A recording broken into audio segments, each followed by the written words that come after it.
There really isn't a number underneath 9. I don't care what Matt says. That's its own problem. All right, ladies and gentlemen, this is the Lake Effect Poetry Grand Slam. Tonight we will be going from what was supposed to have been 10, but is now actually 9 poets, to the final 4 to see who we are sending to National Poetry Slam in August. Big thank you to ACE Task Force for hooking us up with this space. Big thank you to everybody that jumped in, sponsoring us, giving us refreshments.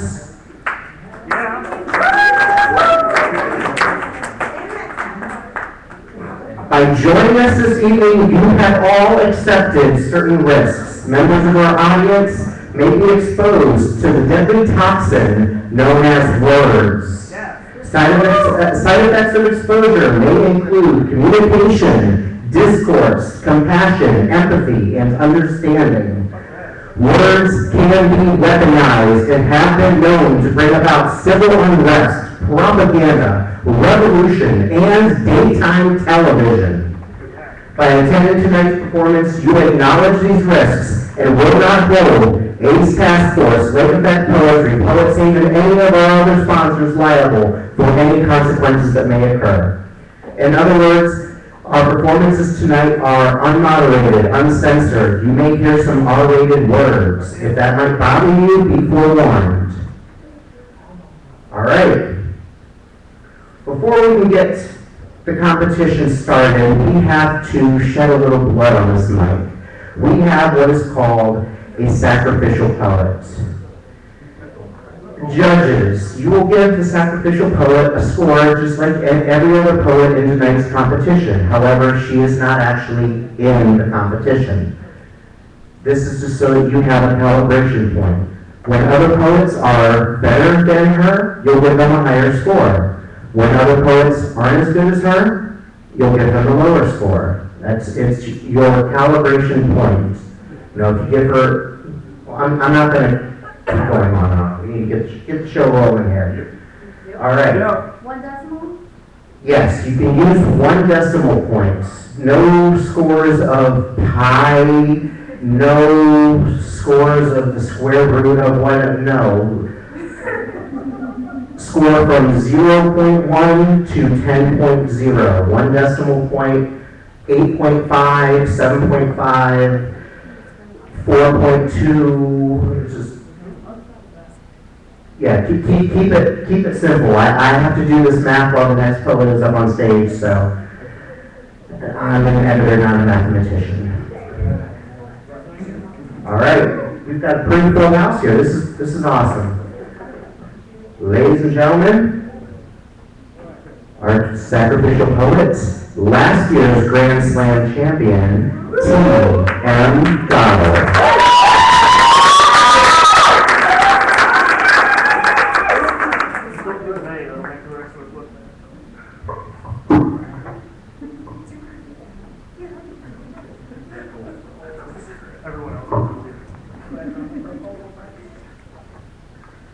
Pull up your pants. That's the only thing I want to tell you as you stand across the library circulation desk from me. A waistband should be at your waist, and your waist is not 2 inches above the knees. 2 inches above the knees is the required length for a Catholic girl's plaid school skirt, not the minimum required height at which to wear your pants. Pull up your pants. I am not fooled by you. You of a stinking wet 17, 18 years, and though maybe I should be, I am not scared by you. Do you even know how anserine you look, waddling between the shelves of DVDs, one hand texting and the other clinging futilely to your drawers? And anserine, that means goose-like, which you might know if you bothered with anything in the library other than, hey, where's your movies? And when you act in speech and manner in what you think will impress me with your adulthood, but then you ask if your signature needs to be in cursive, let me tell you that step 1 to adulthood is to pull up your pants, and I am so angry at you right now because you are so beautiful. You are young and strong and healthy. The blood of God heats the walls of your veins. The blood of warrior men and warrior women. The blood of holy men, saints, and kings. The blood of men who died to save your greatnesses of grandmothers. The blood of great-grandmothers who died to save their sons, your greatnesses of grandfathers. The blood of farmers, butchers, carpenters, bricklayers, tailors, and seamstresses, people who fed and clothed and sheltered. The blood of doctors and herbalists and medicine men, of slaves and slave owners, thieves and liars, people who gave life and those who took it away. The blood of dreamers, singers, and storytellers, of inventors who harnessed wind and stone and light.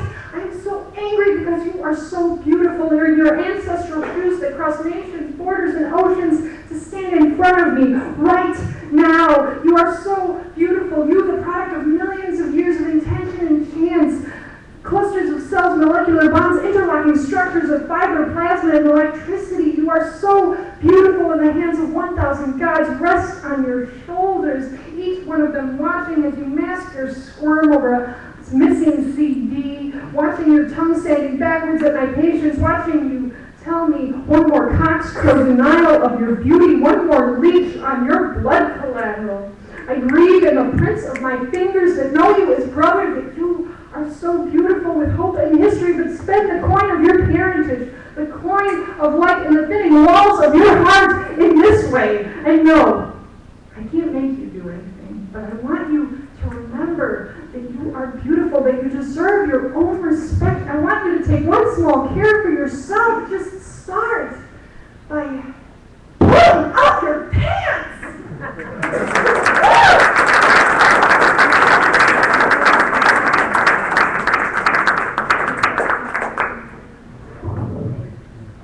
All right, judges, get the scores from the board and hold them up for me to see.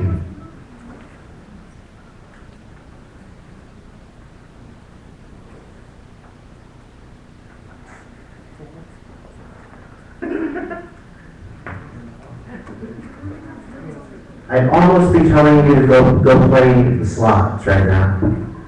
From low to high, we have a score of 8, 8, 8, 8, and a 9.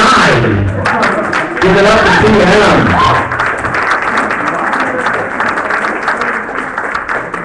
Judges, you can use a decimal point. Just be aware.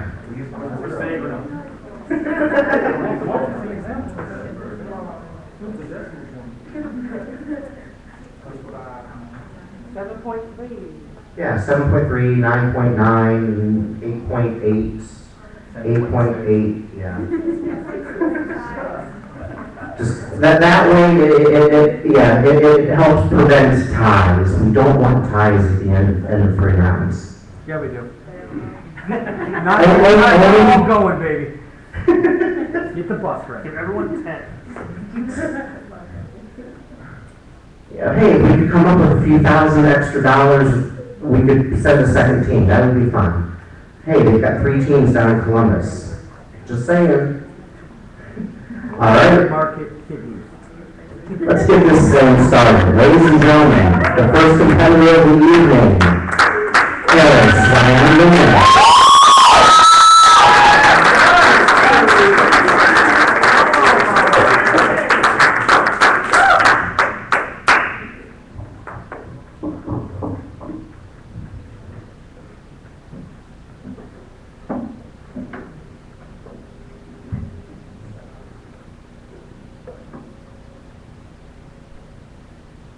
Hell hath no fury like a woman with a yeasty vagina. For those who have never felt the devil dancing in Ladytown, imagine, if you will, what it would feel like to swallow pop rocks chased with a shot of tequila. My legs are in the stirrups. The doctor comes in, pries my vagina open with 2 ice-cold Salatones and says, I see you're experiencing some irritation. She writes me a prescription for Terrazol. I'm sentenced to 3 days of injecting my cunt like a cannoli before my man can feast on me without sneezing honey buns and crescent rolls. I am irate and chafed. And everyone seems to want to know how I'm doing, to which I reply, I'm fine. Other than this vaginosis causing a forest fire in my pride.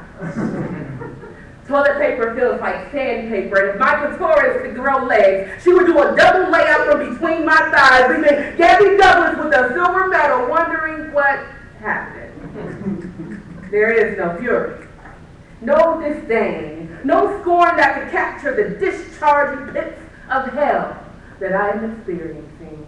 Be afraid, my friend. Be very afraid.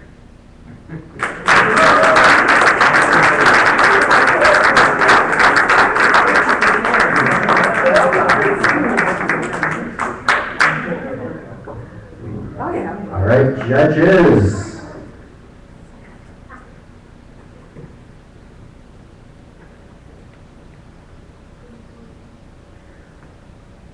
While he's getting that score, are you guys hot in here? Yeah. Would it be okay for us to open the door and get some air flowing? Do it. Okay, Go for let's it. put it a double time. All right, from low to high, we have a 7.1, an 8.7, an 8.2, an 8.7, a 9.1, and a 9.3. Give it up for the poet. You know, I forgot to tell you all something before we got this started. Audience, you've got one very, very, very important job to do here tonight. It is your job to let the judges know how you feel. Let the judges know what kind of score they should give each poet. Make noise when the poet gets done. Judges, do your best not to let them influence you, but yeah, do your best to let them know. All right, our sacrificial poet had a score of 24. And our next competitor is Joshua Gage.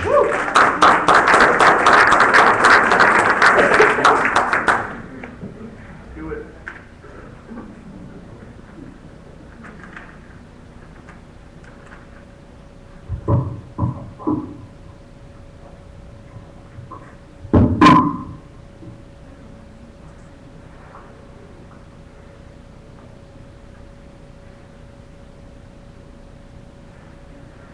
I love ass cheeks. Ripe, billowing cheeks illuminated by lace and satin. They rise in the evening, the lives of Irish saints which record tremendous beasts and expel snakes refuse them with a shiver. Shadowed like the west an hour after a sun, the round monastery housing the only grail worth pilgrimage. They swell from their thighs, canvases eager for jasmines, vellum quivering with the moans for the psalms of my oiled fingertips. They draw forth near enough to taste bestial triumphs in the scriptorum, ink shudders in the wells. Beneath another moon, the forlorn pour hot water over used tea bags, and heartache stares at its cupboards, looking for empty shelves in his pantry. I slide up to them from behind like a pickpocket, pressed in a crowd, fingers silent in strangers' blue jeans. Gently with my tongue tease the lace down, have them tumble into my hands like melons released from the earth.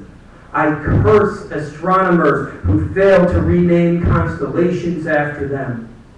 I refuse physicists who don't include the gravity of their rotations into even the most basic of formulas. I insist that a woman stripped to her panties and looking over her shoulder is an invocation of the divine. A soldier, legless in his hospital bed, who peeks up the skirt of his nurse just one more time before passing can earn no greater medal. Look, the moon has pulled the stopper from its flagon of dreams. Now, in the hour of tides and candlelight, I pull your hips to my cheeks spilling like the reflection of the moon across the wine in the eager goblets of my hands.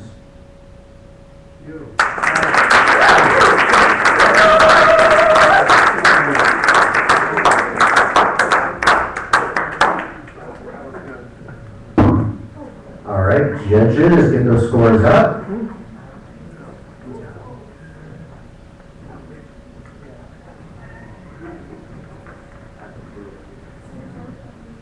All right, from low to high, we have a 6.5, a 7, a 7.1, a 7.4, and a 7.8. Give it up for the poet.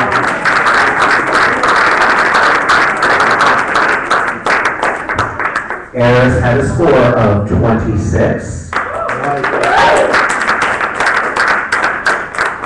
Next up, Christine Howey.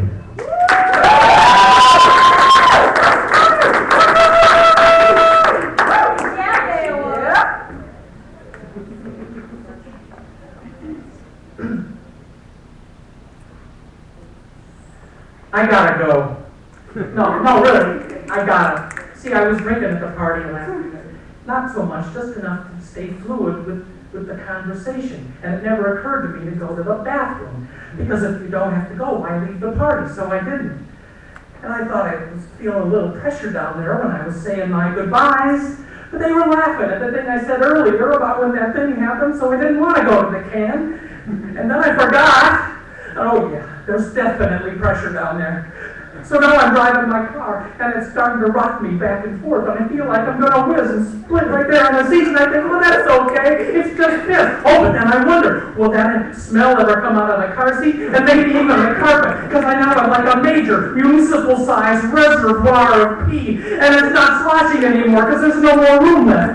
And now it starts to make my back ache, and I don't think that's a very good sign, that's a whole different part of my body. So I start looking for a gas station that has a restroom, but I drive by one because it looks kind of grimy, because I don't want to use one of those toilets where you have to kind of hover above the seat. Because there are things on that seat that can't be wiped off, and I need to be sitting, because when this one cuts loose, small villages may be swamped. And I'm sorry, but I can't be held responsible for an out-of-control natural function. So now I'm pounding on the steering wheel and trying not to breathe, because every breath just ratchets up the pressure down there, and I just want to piss so bad. And I finally on my street, and I'm counting down the houses. 4, 3, 2, and I pull into my driveway, and I jam on the brakes too hard, and the bladder hits the tight seatbelt and makes a sound like stuck on a vinyl couch with a tennis racket. Or maybe I just imagine it does. So I roll out of the car, taking tiny little steps like a kid's pull toy, because I don't want to spill now that I'm so close. And I stick the wrong key in the lock. And I scream at the key. I stick the right one and get inside, throw my pants around my ankles, tip myself onto the John and pee for 3 hours straight. Or maybe I just imagined it. No, it was 3 hours straight.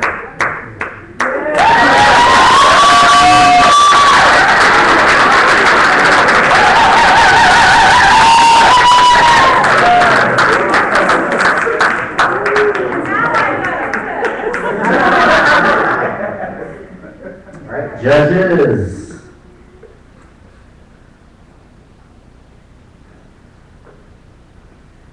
All right, from low to high, we have a 9, a 9.4, a 9.8, a 10, and a 10.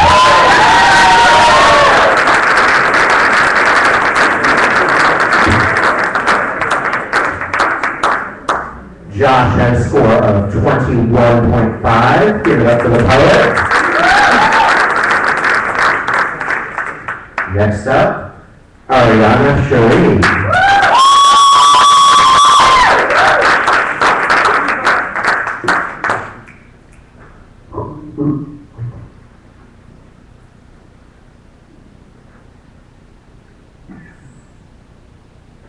After Angel Nafis, Blacker wakes at 4 a.m. for work. Blacker has monkey monthly, weekly, 2 all-day passes. Black girl be ballin' like that. Black girl be missing buses and shit. Be late for work and shit. Black girl leaves first job early to still make it to second job late. Black girl be tired as fuck. Black girl has 2 jobs, 1 apartment, 0 dependents yet. No man. Black girl be bad at that. But no, this logic be all fucked up and shit. Black girl wants to go to sleep, but black girl gotta work. Black girl wants her scalp rubbed, but black girl got class. Paper out of pocket and shit. Black girl got black hair problems. Black girl went back to natural, went convenient, went budget, went off. Black girl just wants her tracks to lead up correctly. Black girl wants black boy. Black girl hesitates in front of mirrors. Thinks her body of curves make all the wrong shapes. Black girl calls herself ugly before anyone else can. Black girl be all depressed and shit. Be crying and shit. Black girl be wiping tears with shirt. Black girl may be sad, but she ain't crazy. Black girl knows tissue be expensive than a motherfucker. Black girl comes Victoria's Secret. Never shops. Black girl flips cashier the bird. She just wants bra that fits. Black girl suggests they shove their 36B somewhere the sun don't be shining. Black girl be tactless. Black girl been tactless. Shadow to a culture never planted on following. Black girl be free versus a world of form and shit. Black girl be overall. 1 strap. 2 pigtails, black girl 90s. Black girl just wants to be in the 90s, be happy, be in the freaking 90s, be all that TV, be all that and a bag of chips, be the darker the berry, be not monster, black, art, black, family, black, poetry, black, woman, black, this, black. Yeah, all right.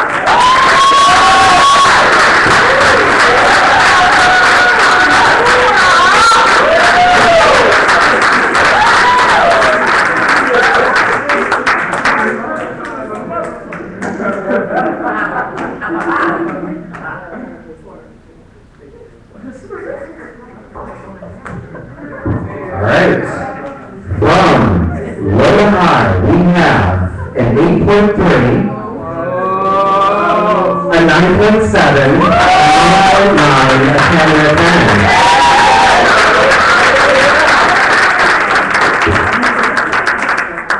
Christine had a score of 29.2. Give it up for the poet. Next up, Kara Lee.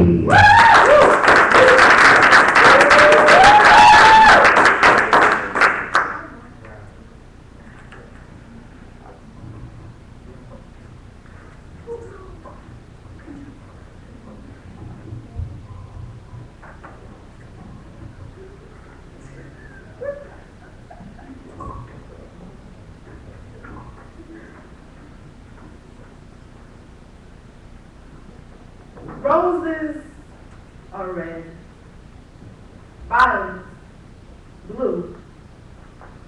Now can you imagine the colors of a woman who falls through each and every crack, constantly reminded of what she lacks, like tic-tac-toes broken, becoming addicted to crack with an open back door that she walked through, when the scars on her back grew and started turning black, when the nerves in her eyes began to die. She flocked her fears and let them fly. Be clear, morning's here. Morning is here, but not even its glistening rose could hold a flickering candle to the colors of a woman. Right when she is about to slip like dew on someone's petal approaching noon that decides it'd rather drip than to dry up, her body vapors up into the blue sky where pressure enhances. There ain't no chance of you hearing her cries, so now she drops.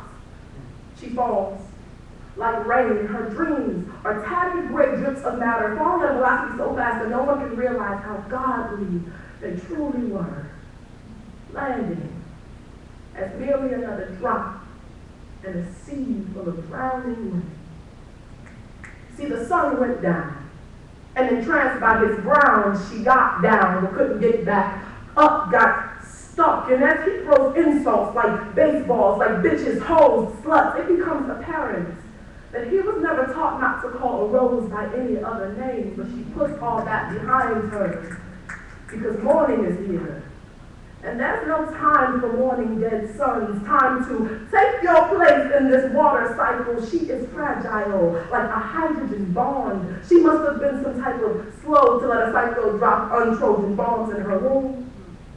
Turn her temple into a typhoon, come on, where the waters crashed and broke on the shores of her fallopian tube. She must have been dumb. No, this is just a cycle of a woman who uses a man as an idol, uses her grip and her slight goes, skewing her view of what love is. See, roses were read like books by men who put the knowledge of their love to them. They violated violent spirits with violence and violence. Reminisce on days before they were black and blue. Does it matter to you that her color has no hue? That no matter the season, she is never in bloom, but she puts all that behind her because morning is here. And there's no time for mourning dead sons. Though I cannot tell you the colors of a woman who accepts love in the form of broken bones and blows, I know that somewhere in there is crimson, like the blood that trickles from her nose, and somewhere in there is purple, like the permanent marker that charters the skin on her ribs. And though it is not as clear as the tear that never seems to see sliding down her cheek, I think I see white, something like a light that can never be dimmed by a man's glow.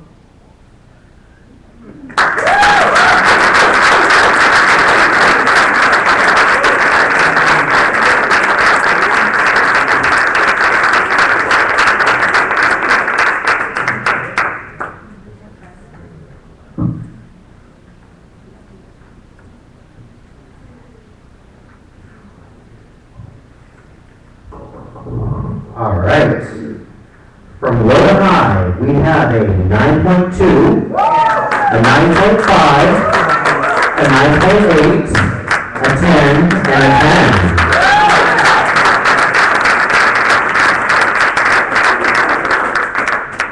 Ariana had a score of 29.6. Next up, Skylark Bruce.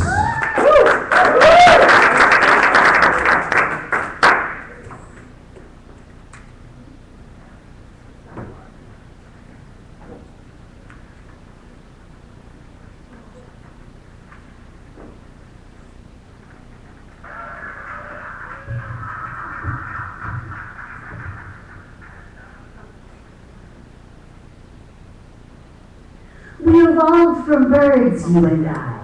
We came up through their throats with a hoo and a tickety. We are flesh and musical tone. Some have tried to separate us in fits of militarism, religious zeal, or apathy. When your children are born, I'm the lullaby, say goodnight. Before they can say good morning, I am banana, do-do-do-do. I train children to remember 1, 2, buckle my shoe, and that this is a song that never ends.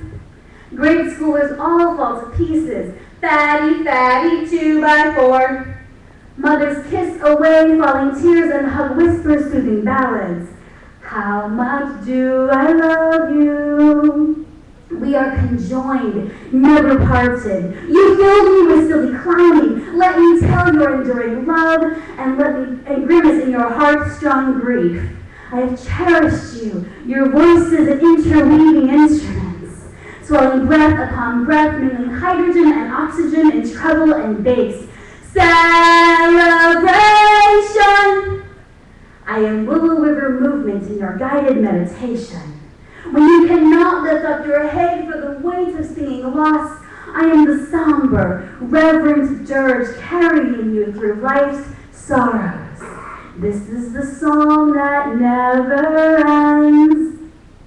Through all of this, I held you up, while daily you dragged me down. I desired to disown you. I would slice away and sever your clenched, unholy vocal cords from my measures and melodies. No onslaught of optimism. I clanked in the chains of another carnage, each bloody note dragged in the dirt with the corpses you called other. When you filled me with ignorance and your dagger-headed hatred, I so longed to be rid of you. You goaded your young sisters to dance to the beat of their own degradation. You made your colored cousins eat strange fruit with strange ropes and coils. You ignored your wheeled, blinded, deaf. I bear the weight of my own sound. I recall each generation, their haunting chants and grim echoes. This is the song that never ends. Justice, not countless choruses. It is all too familiar. I would wrest my rhythm from you if my death would end your bloodshed. This is a song that never ends. We came from the birds, you and I. Any more, I wish I had stayed in the sweet song of the sparrows.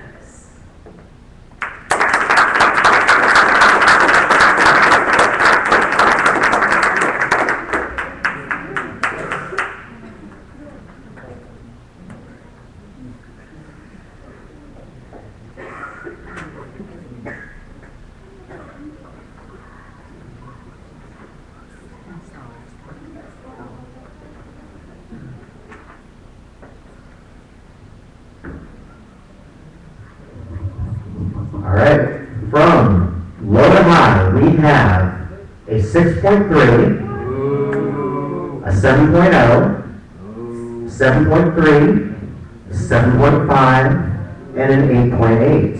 Give it up for the power.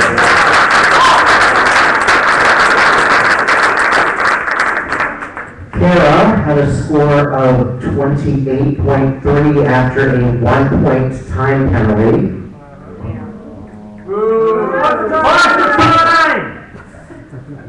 As soon as I said time penalty, I was expecting to hear that, and it didn't happen. All right. The next poet in this round is Akeem Jamal Rowland.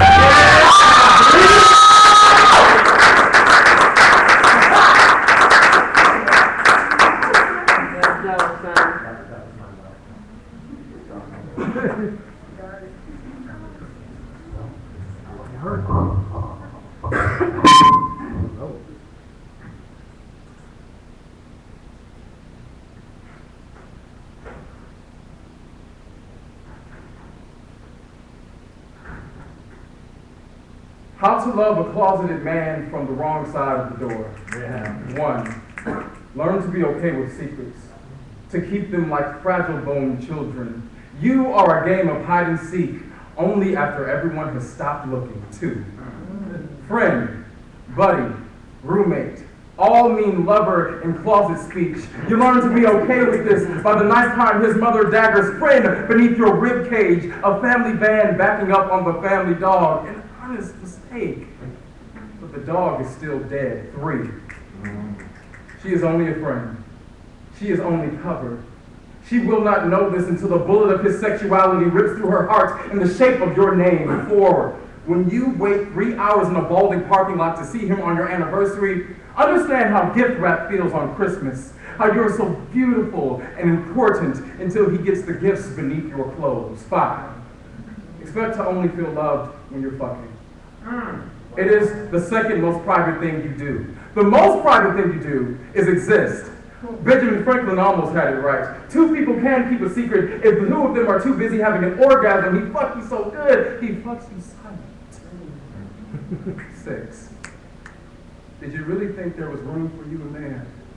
In that mind box he's used by refusing to use his voice. By now, you've learned how to tiptoe on entire floors made of eggshells, as if you were not trying to wake Dracula from his coffin. My God, the things you trained your tongue to do. Good boy, sit. Play dead. Don't slip. Don't force him out.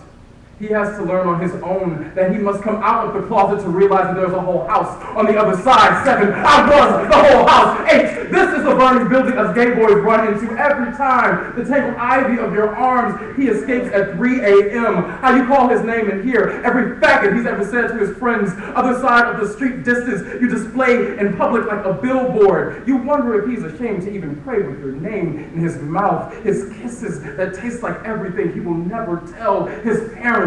To love a closeted man is to place your neck in the noose and still be surprised at the snap. 9. This is the secret. When something is lost, sometimes it don't want to be found. 10. Get used to losing.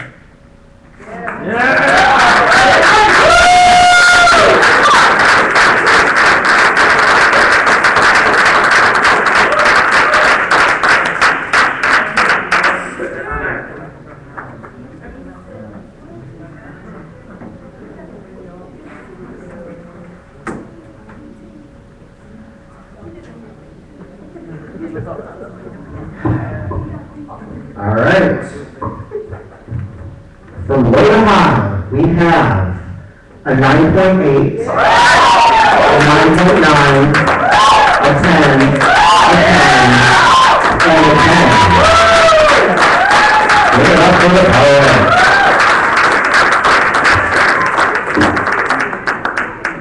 Skylark had a score of 21.8. Give it up for her.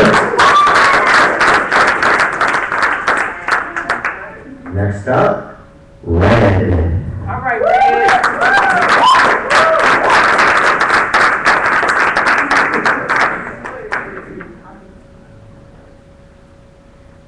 There are 3 things that are escapable in this life: death, taxes, and motherfucking commercials. And commercials being the worst of the 3 because they go on and on talking about things that shouldn't even be called toys because they are just so high tech. And then they move on to expensive ass elixirs that supposedly smooth out skin, and then they move on to undergarments that claim that they will pull us thin in an effort to give us back those figures from way back when. But wait, folks, I got more. How about our kids go outside and play? That's free.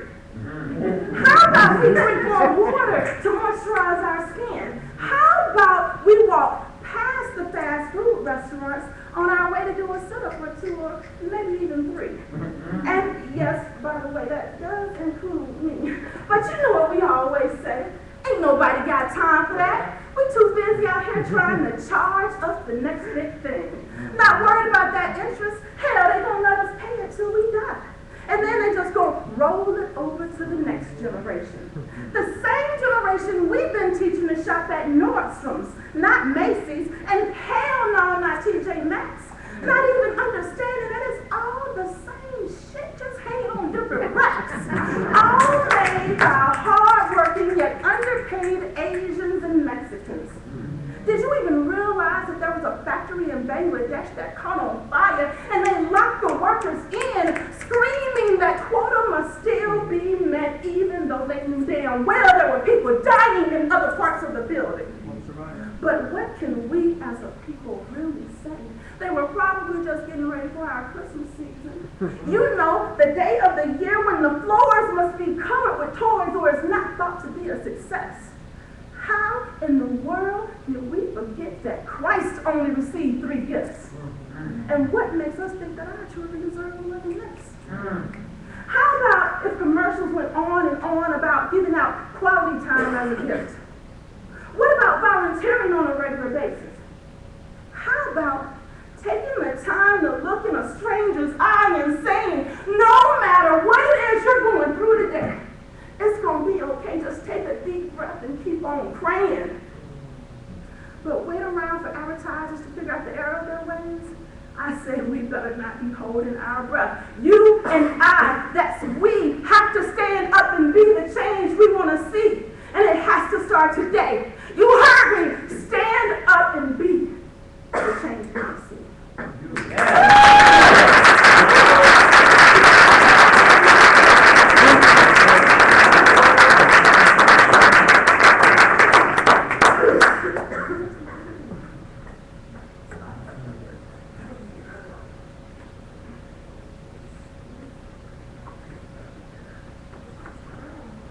right, from low to high, we have a 9.3, a 9.3, a 9.6, a 9.9, and a 9.9.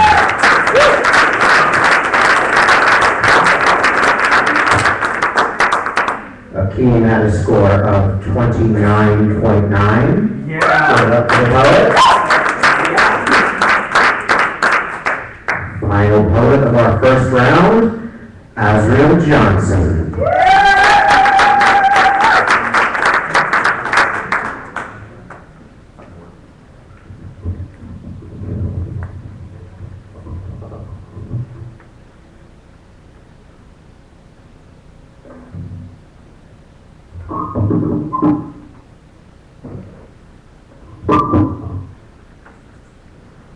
Hi, I'm Azriel. Hi, Azrael. I'm a poemaholic. I've been intoxicated now for 15 years. Some years more word drunk than others, but always with a pencil close by and paper to spill words onto. A Senryu is the best way to start a day. This is Wake and Bake. I drink of life itself, and my hangovers always leave me sore and satisfied.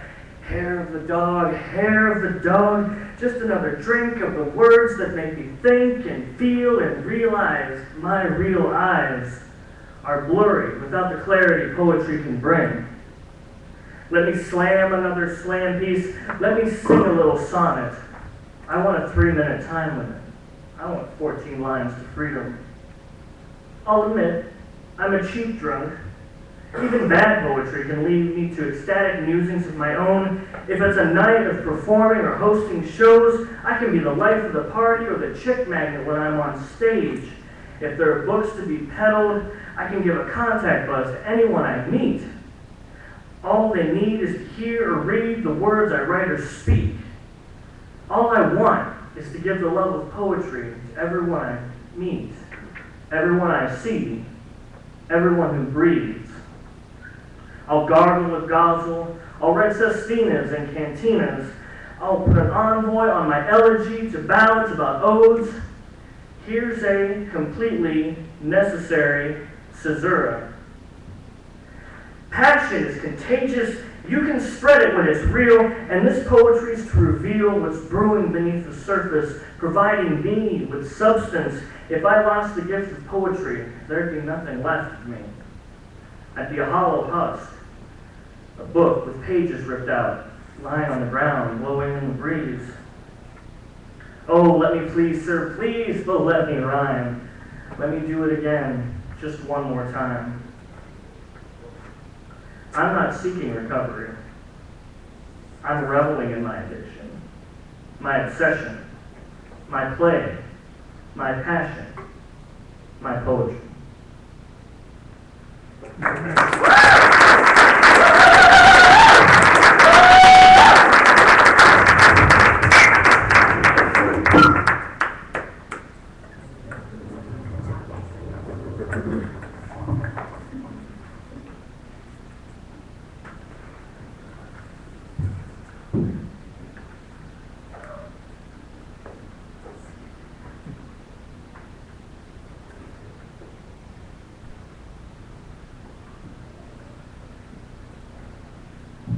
Alright.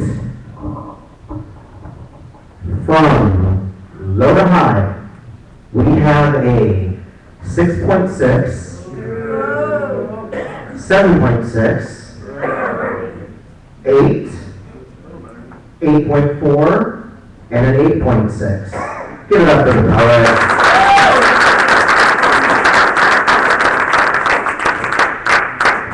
Red had a score of 28.8. Give it up to the poet.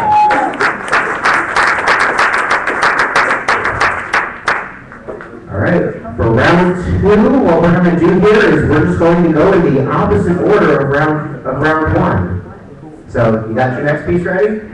All right. Ladies and gentlemen, the first poet of round 2, Azriel Johnson.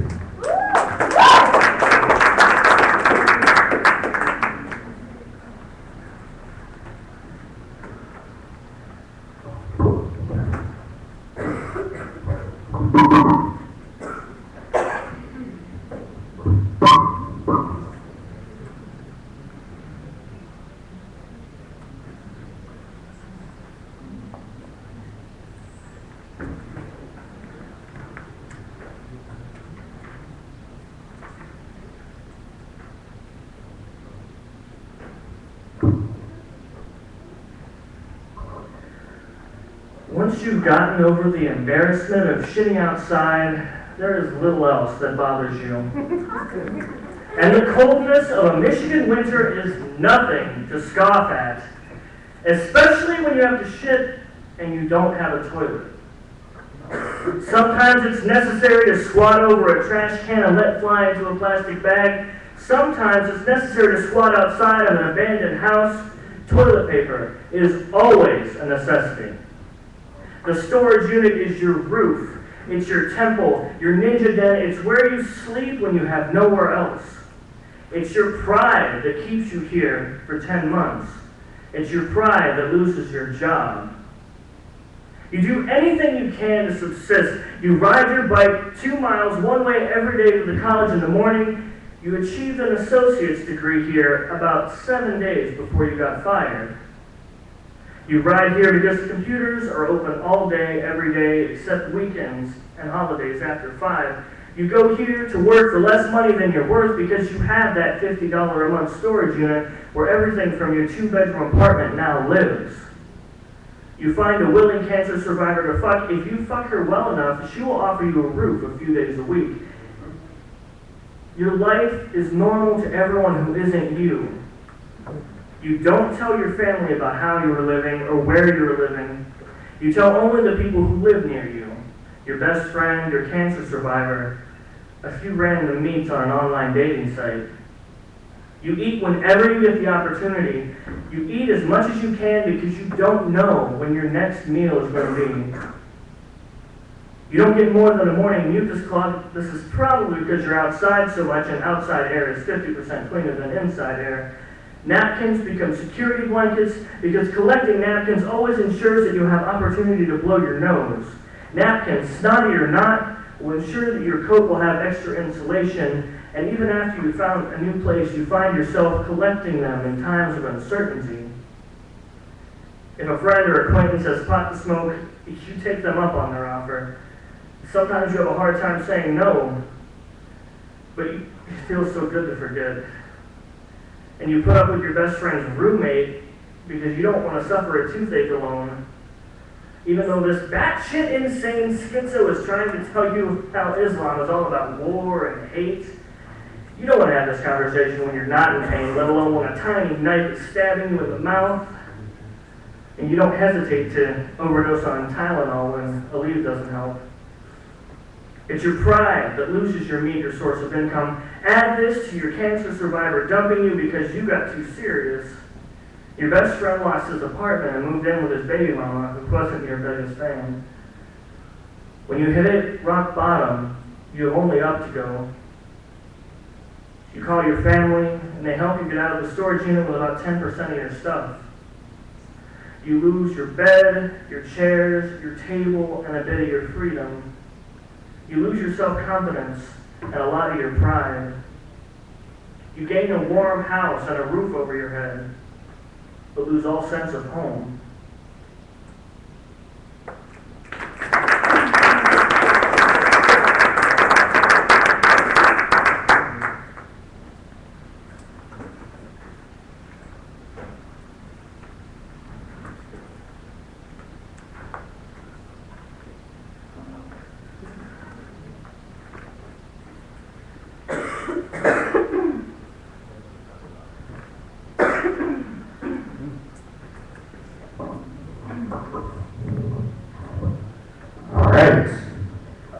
From low to high, we have a 7.2, a 7.7, a 7.8, an 8.3, and a 10. Fuck yeah. Give it up for Isaiah.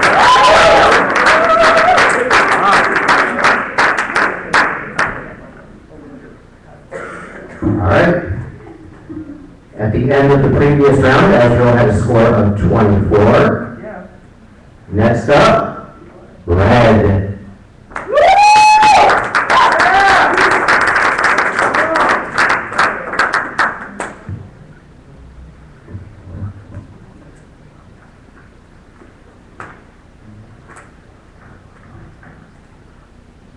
Mama, may I look into your eyes once more? see your beautiful smile, feel your warm embrace, hear you calling out to me on those hot southern days, baby, come and let mama kiss it, make it feel better. And yes, your kisses always took my pain away. Mama, can you help me erase from my mind the image of you lying lifeless, no twinkle left in your eye? You see, being only a child, I could not comprehend that you were never coming home to me again. I stood looking into your final resting place, wondering why you would not wake from your deep slumber. Of course, the family, they tried to explain. She's gone to see God's grace. She's going to take her honored place. God, he needed another angel by his side. But you know, after a while, I couldn't take all the cliches anymore. And I screamed, I need my mama more than God.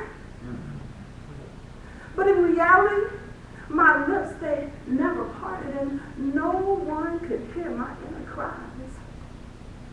So I made up my mind that it was all just a bad dream.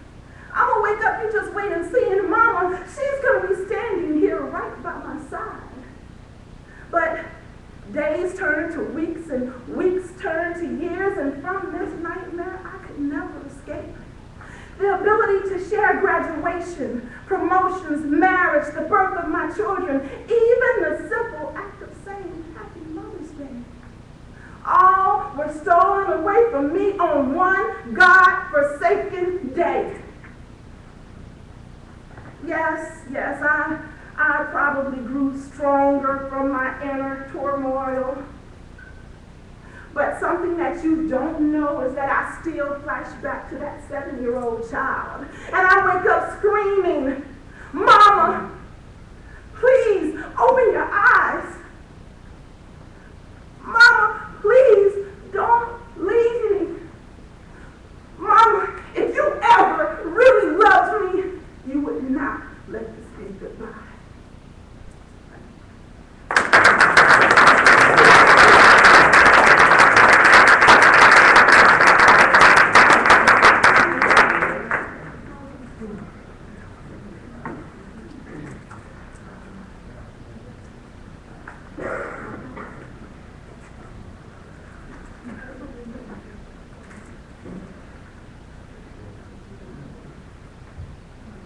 All right.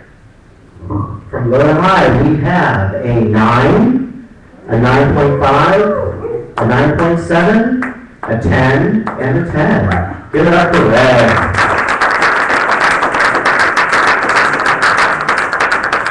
As we all had a score of 22.8 after a 1-point time penalty. All right, next up, Akeem.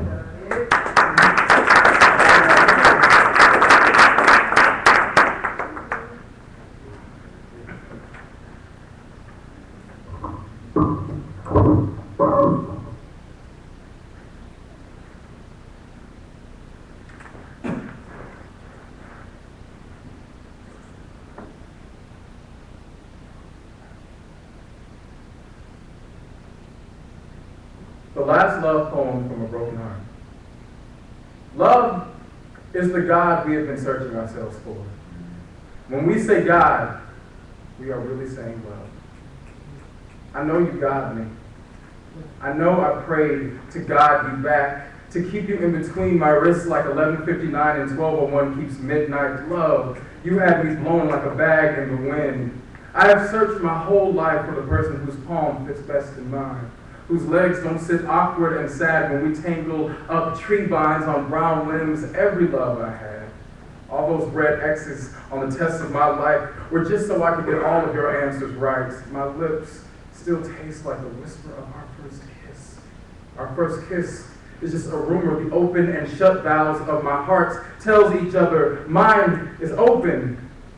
I want to say yours is closed, but I don't know what your God is doing these days. I am sorry that I filled your side of the bed with other men. without the awkward smile in your limbs, without the searchlight in their grip, how we could lay side by side and they could never find me, how you always found me through this midnight jungle skin. I don't know how to hold them like a forever with no legs and no need for them. Maybe I know you told me you don't believe in religion, but I want to fall in God with you and come out as one person. The hole in my heart is tired of asking me when you'll come home. He knows you are his father, and I can't lie to him. Birth is the cruelest of life tells. To begin something is to inevitably say that this will one day end. How quickly did our God die? How small and stillborn is something that's beginning is its end. I will never know our love's first words or the children we wanted to raise like two electric architects planning our own city. We spoke their names that night and laughed at the beauty of how quickly we loved our baby girl that we hadn't even fought for yet. I will never know our daughter, but I will always know her name. Ryan, how could you leave me with her name?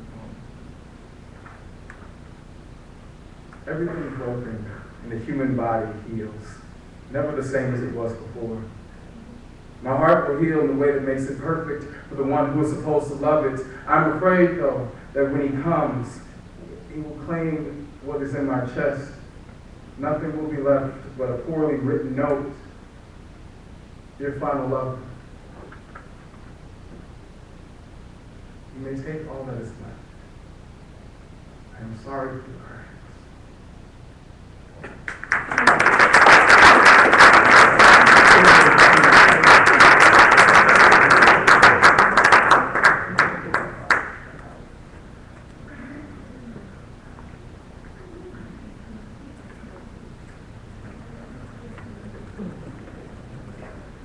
All right.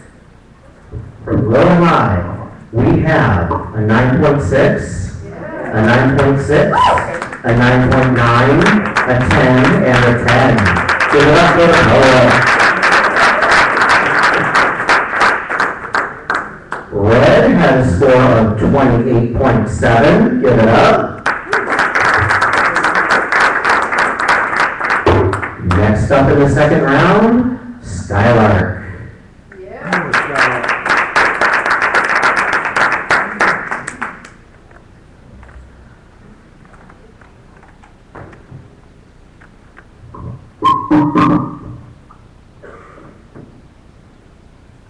He wanted to live surrounded by beauty. He didn't find it in the mirror. He didn't find it in disappearing family. He didn't find it in health. Though malignance found him and tried to beat him down, it couldn't gloom his toothless smile under an old ball cap, declaring him a union man. Tumors wrenched his legs together, but they couldn't stop his gnarled fingers from outfitting his electric wheelchair with something new each week. Harold rumbled into the community meal in the park. Barbie dolls in shiny dresses and bikinis hung from the corners of his homemade umbrella. Harold, are these your girlfriends? Harold beamed. Nope, they're my guardian angels. Too bad Mattel didn't make a Robin Hood Barbie, a vigilante to pillage their ample coffers for Harold's hospital bills. When Harold wasn't in the hospital, a shabby senior discount apartment passed for his home. He never missed the community meal in the park. Barbie dolls, Christmas lights, and streamers adorned his chair and attachments. Denim coveralls masked his depleted skin and over-medicated body. Guardian Barbie, I wish Harold may, I wish Harold might have no pain at all tonight. We cooked lunches to soft, barely chewy perfection. Harold was hardly the only guest with dental issues. Wheelchairs go first, come on man, move back. Harold would need extra time with ill-fitting dentures before the hot meal ran cold. Then came September, and Harold didn't. His apartment building neighbors said Harold had eaten his last supper. Hang a Barbie from your umbrella, call it an angel, and remember to let the wheelchair people eat first.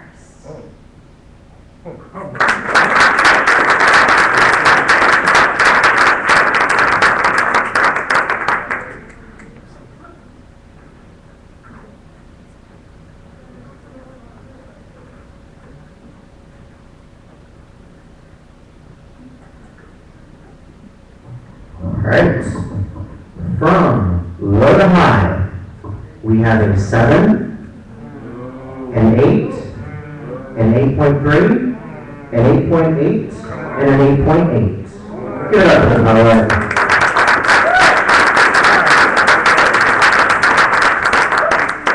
Akeem had a score of 29.5.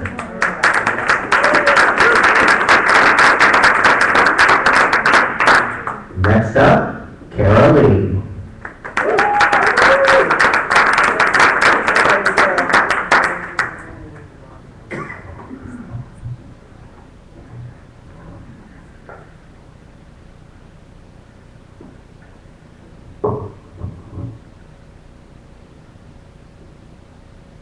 All the faggots will be dressed in drag at the ball tonight. It once meant an ill-tempered woman. And we all know all things women end up being androgynous now. Elizabeth leans against brick wall, cigarette dangling from her lips. A gentleman comes up and asks, "Could you spare a fag?" But before that, the term fag referred to the bundle of sticks heretics carried on the way to feed their inferno. To fag, or to be a fag in Britain 1700 was to be weak, lower classmen, who was only useful when performing chores for his superior. The word swam across the Atlantic, arriving in America, was given its darkest ensemble yet. From bundle of sticks to service boy, woman girl child, effeminate male, homosexual male, all the faggots will be dressed in drag at the ball tonight. 1918, Louis B. Jackson. The first time the word was ever heard in the United States, hibernating into the slur it is today. Isn't it ironic how we burn people like we burn fags, that our words lacerate when you spew it? Your intention is to cut the dignity right off a man. Yes. But being gay, lesbian, bisexual, transgender is not a punchline or a face to be punched in. So when they laughed at you, like the Atlanta street gang at James as his teeth fell onto the concrete, fags run loud in their neighborhoods. Or grab at your soft spots like 19-year-old Joshua Eskew as a glass bottle flew off of his head. His face was a bit too pretty. You, on solid knees, let your voice be the siren that never forgets to sound like, ain't you heard? I am killing 2 sins with 1 stone, emptying my closets of their bones so that my head and heart will be light enough to bear the burden of being myself. You should try it sometime. Or just a quick right hook to the jaw, because sometimes that is necessary. To those delightful people who hold up signs that say, God hates fags. Yes. Know that we are not just going to hell, we are flying there on rainbow magic carpets. And when we arrive, Satan will send us back because it'll be too full of hypocrites who choose to ignore the out of faith, hope, and love is most important. The X and Y chromosomes form themselves in a formation in our genes that is gay. So this is for my friend who says the word fag makes him feel worse than the 10 feet of dirt beneath the scum at the bottom of the pond. Says he want to crawl up inside himself and die. Baby, you have to come out of the closet to realize that there is a whole house on the other side and it isn't burning. It once meant ill-tempered woman. The last and worst part. The frayed end of a piece of cloth or rope.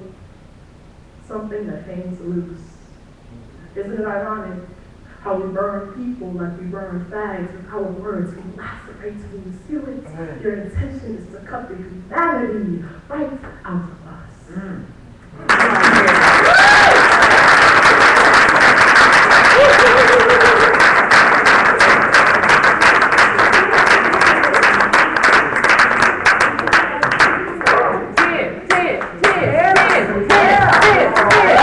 All right. From low to high, we have a 10, a 10, a 10, a 10, and a 10. Give it up for Kara.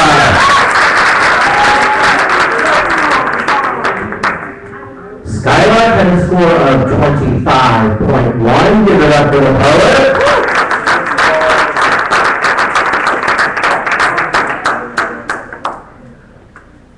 Next up, Ariana Cherie.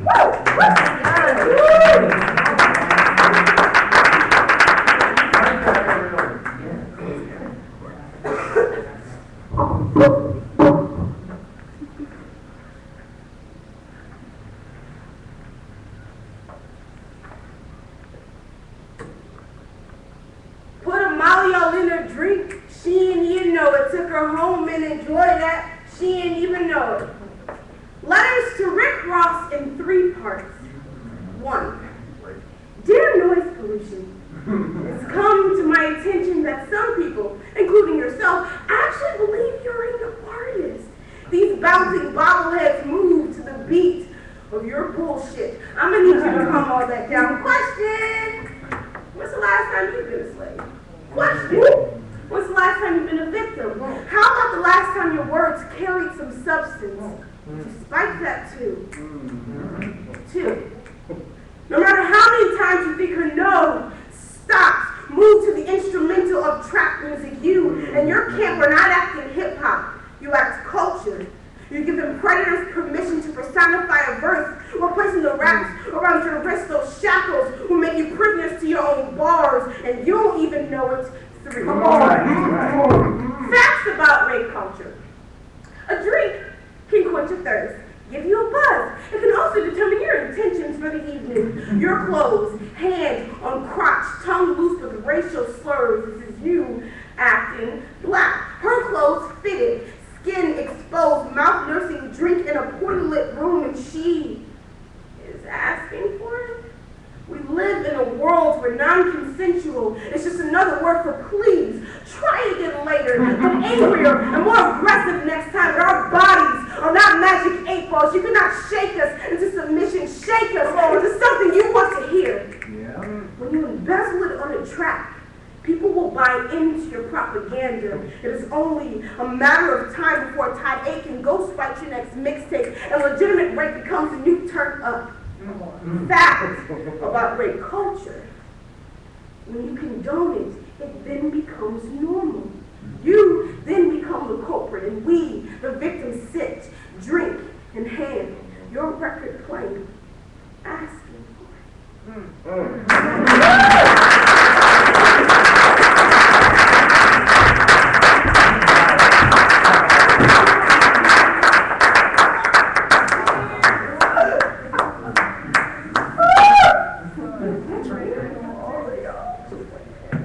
All right, from Lower High, we have a 9.3. Wait, no, from Lower High, we have a 9, a 9.3, a 9.5, a 10, and a 10. Give it up, Lower High.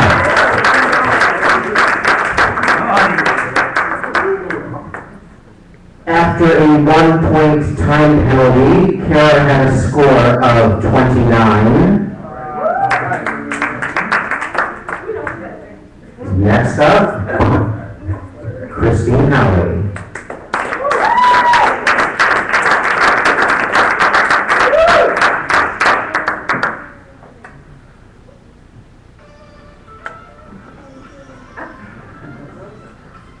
For real?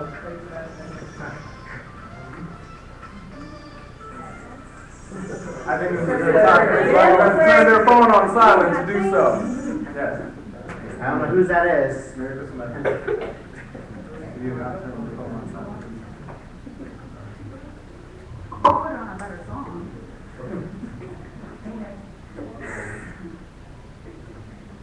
My passing, 1988. So many wrong decisions.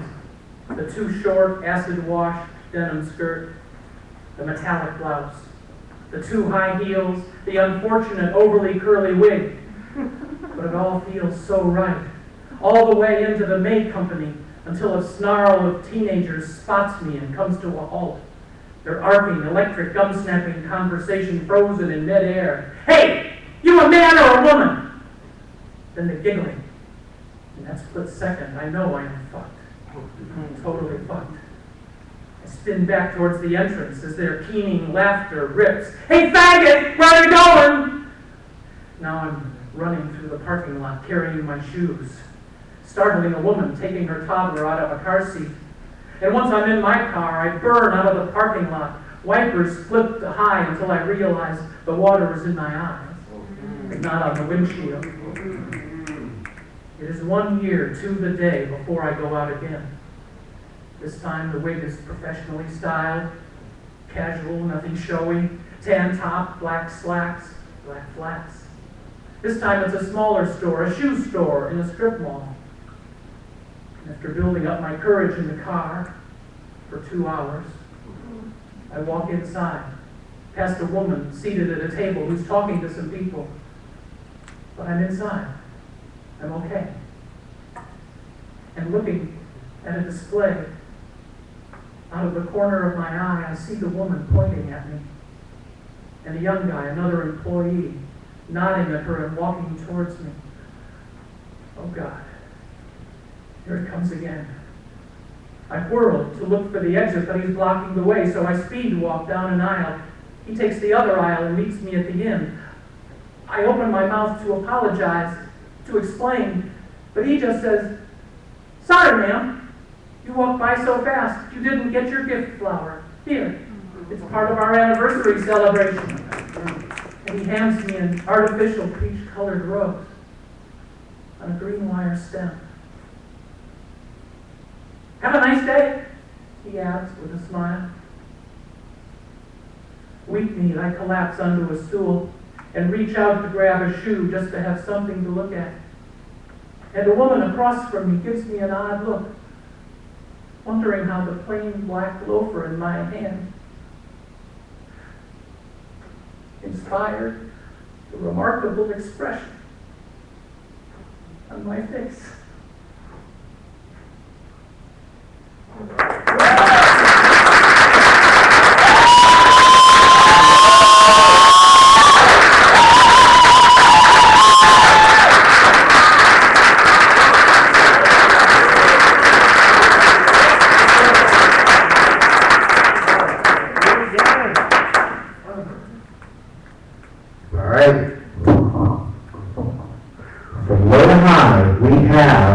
A 9.6, a 9.8, a 9.8, a 9.9, and a 10. Give it up for Christine.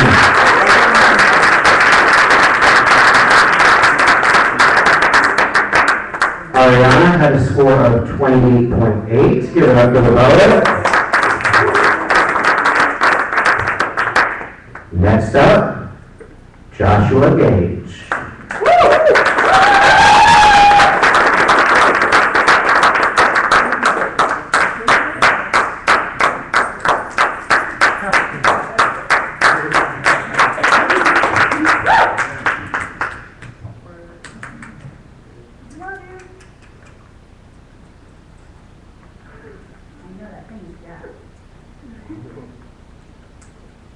What's the band?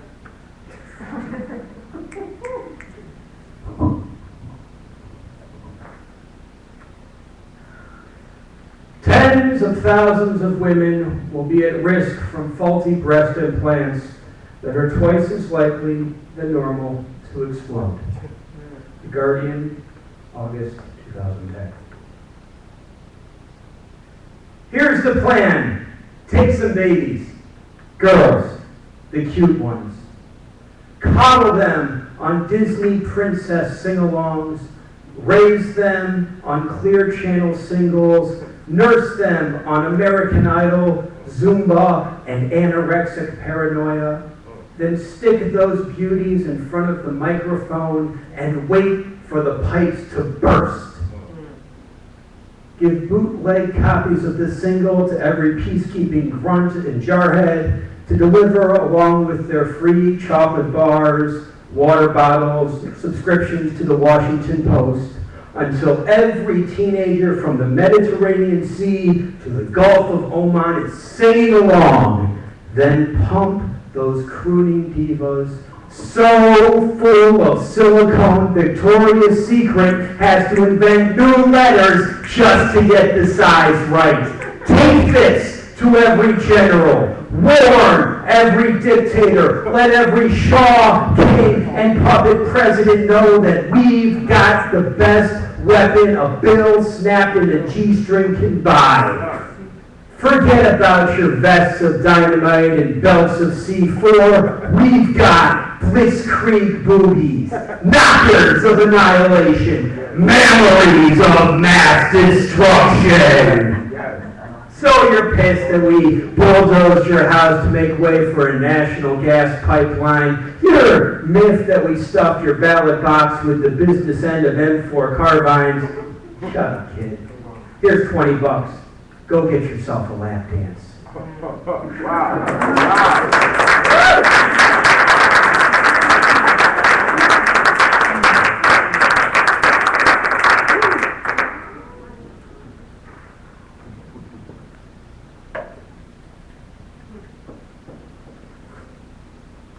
All right.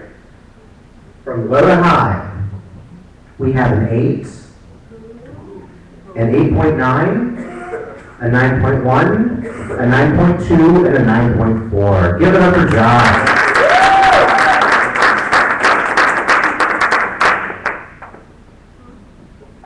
Christine had a score of 29.5. Give it up for her.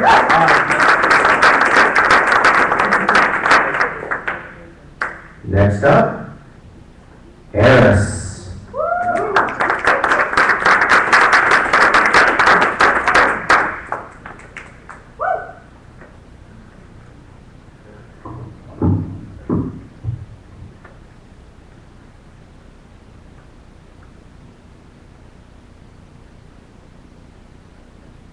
I've got 2 weeks before I know my fate. Where number 50107479 is the determining factor of how I will live the duration of my life. If I will become a slave to 30 pills a day, mysterious bumps, and sexual inactivity, I got 2 weeks before I know if my seeds will ever bear fruit. I got 2 weeks to pray to God for mercy. It's foolish to say that I will never again. I got 2 weeks to flash back to all the men all over indulged in their names not quite familiar, in their faces a distant memory. Remembering when the condom was right there and we both didn't care enough to potentially save our lives, and when the magnums ran out, when you said with those puppy dog eyes, I want to do it one more time. I want to feel you, all of you. So I naively obliged. Conveniently forgetting about the destiny handed to a man that I love as a father. He, tight leather pants, flashy pattern shirts, rocking straight father figure, eating popcorn, peanut M&Ms, and watching late night movies, entertainment at its best, like the yellow cup paperbacks, surrounded demons, suppressing reality. I love him. He loves him. I flash back to times when walking in on lovers in bed. In my mind, I said that no one knows it but me. Having affairs openly in a closed closet, I see him less and less. I long for the man that performed much respect to Christmas plays and snowy days. I remember the day when my life was forever changed. Eris, Uncle has full-blown AIDS. And so now I stare at this number, wondering if God will let a family be plagued 2 generations in a row. Holding on to my pride by a piece of thread, I feel the pressure building, potentially getting ready to break. Heaven's not going to wait. Sodom and Gomorrah is where I will forever reside because I let my sexual pride dictate my life. Finding the seam between my thighs, I just wait to renew my lease on life. My security deposit was the condom that I didn't use to move in, so now I'm practicing speeches in my head. How can I reveal my fate to my family and my friends? I'd rather die than to hear my mother cry because she can't save me. I cry because God can't save me. If these numbers become written in the stars, I will tattoo them on my forearms for the world to see. I got 2 weeks until all of my sexual infidelity catches up with me, before my definition of beauty will be rewritten, before I stand up like Magic Johnson at the next poster child and will read Poets Gone Wild Now. Lives under spiritual surveillance 2 weeks before my heart beats cadence This is on my plate. Father God, I pray, please, deliver me. Get tested, y'all.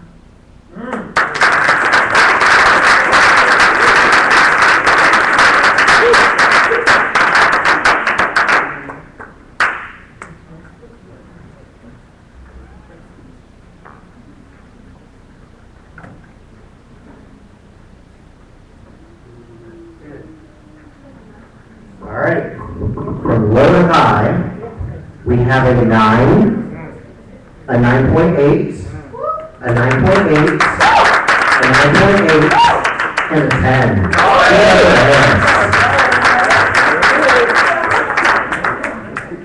Josh had a score of 27.2. Give it up for him. I need to do some quick math before we can start the third round, so we're going to bring up Jessica Suspicious for just a moment. Actually, I'm gonna have you guys go ahead, stand up, stretch, get some exercise. Bathroom, I know everyone's been kind of clustered in for a little bit. We'll open the door, get some air flowing, and then I'll do a poem for you, okay? All right. Woo. So, hey, is the food good? Has it been okay? Like, have you guys been enjoying yourselves? Huh? Yeah,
we understand. We want to thank you guys for coming out in the first place. Okay? Judges, if we have any of the judges that are leaving, just let me know, give me your board so that we can get a replacement.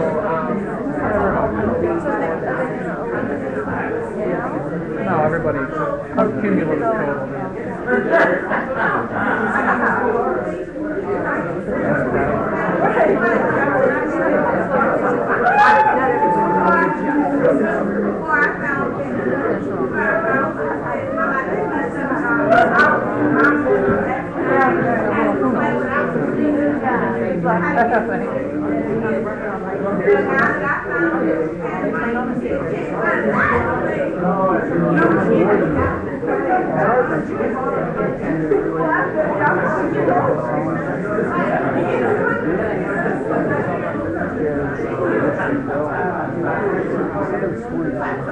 Well, yeah,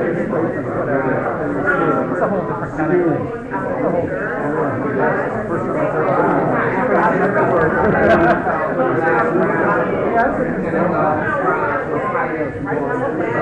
Okay, as soon as you guys are, getting your snacks, filling up your drinks, let's come sit down, so we can finish up the night, because I know it's getting late, and I know people have to get home.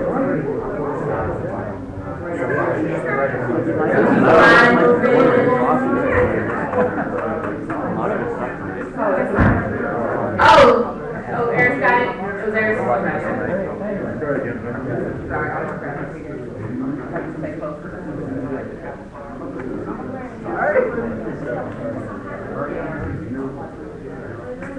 We had to have, a judge had to leave. Do we have anyone that will volunteer to be, okay, Jordan, come get your judge and stuff. He's so excited. It's so cute. Yay. Now it means you can't sit out there with me. Brat. You guys have a pencil for it? Has it been a nice night? Good. Poets, you hanging in there? Yeah. You guys could only know what kind of week it's been. Spit it. 3. 1 Corinthians 17, what's the verse?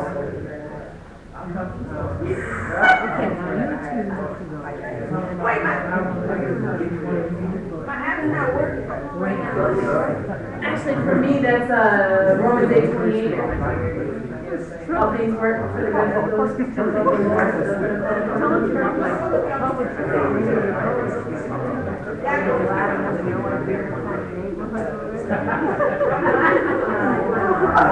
Pauline, can you want to move away from the tables so people can finish going through their lines? AKA keys. Thank you.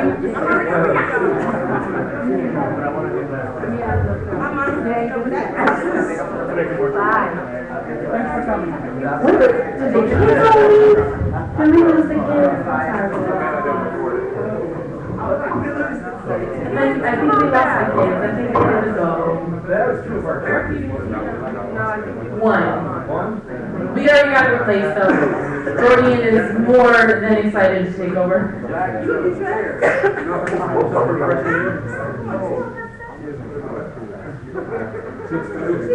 Okay, so while we're finishing up, is it cool that I do a poem for you guys? Okay. So I'm actually going to perform the poem that I performed in 2005 for the task force benefit. And it's kind of along the same lines Eric just brought up. So we got a whole bunch of people dancing and singing. Alright. It became my obligation the day I was born. The day I came in human form, I was destined to fight. It was about the time when being a woman stopped being barefoot and pregnant because we were needed in the streets fighting for change. Feeling left out in a nation that just seems to close its ears and turn its back, I started becoming angry by the age of 13. Now, I'm almost positive it started before that, but that was about the time when I could really comprehend. Me being not quite white, but not quite black. Not quite Latino, but not quite Native American, I was denied by all. Daddy always gone, and Mama working 3 jobs, being just a little bit chubby and just a little bit short. I never felt like I had a place. Having to walk through my school hallways, forced to listen to the stereotypical and prejudicial slurs aimed at me for just being me. Oreo, half-breed, Big Bertha, names and ugliness that started to consume me. So I rebelled. I discovered Fight the Power hangouts where I was introduced to booze, drugs, and a whole lot of sex. I labeled myself as bisexual and I picked out my long-forgotten habits. With a razor as my paintbrush and my body as my canvas, I carved out pictures of pain in bright red lines. Deep screams I covered with bandages and long-sleeve shirts. Not really liking who I was or what I was doing, I was seeing with glazed over eyes that the only thing we were fighting back then was reality. I contemplated suicide. I tried 32 times. At the age of 23, I got a phone call, Rebecca, baby. Johnny died today, and I'm so sorry. Words that dropped me to my knees because at the age of 25, his body succumbed to the disease. That day, I washed myself clean, flushed the drugs, trashed the razors, got myself tested, and woke myself up. When the last bit of wall fell from my eyes, I saw life for the very first time, and there was so much to do. My fight was never about destructive habits, back rooms, fight the power, or feeling good. I was just blind to the 43 million people and growing every day who were living the same disease as Johnny. Faced with the disease they didn't ask for or even understood. Faced with the disease they didn't, oh my goodness. I apologize. Faced with the disease they never asked for or even understood, unable to afford the expensive drugs and health care needed to prolong their life, I was just a woman so consumed with escape that I was blind to my sisters and brothers in Africa, in the United States, on every continent around the world struggling with HIV, pain, fear, ostracism, and AIDS.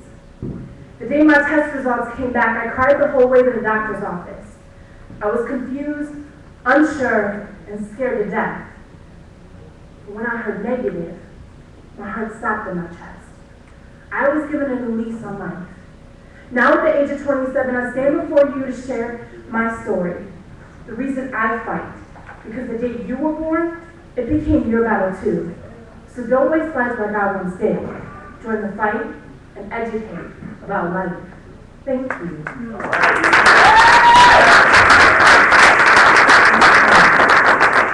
So everybody munching, we got our judges ready, where's Jordan? You back there? Okay. All right, you guys ready for the third round, final round? See Cleveland's team for the Nationals? You ready? Come on, I know it's late, I know we're low energy, I know There we go, all right,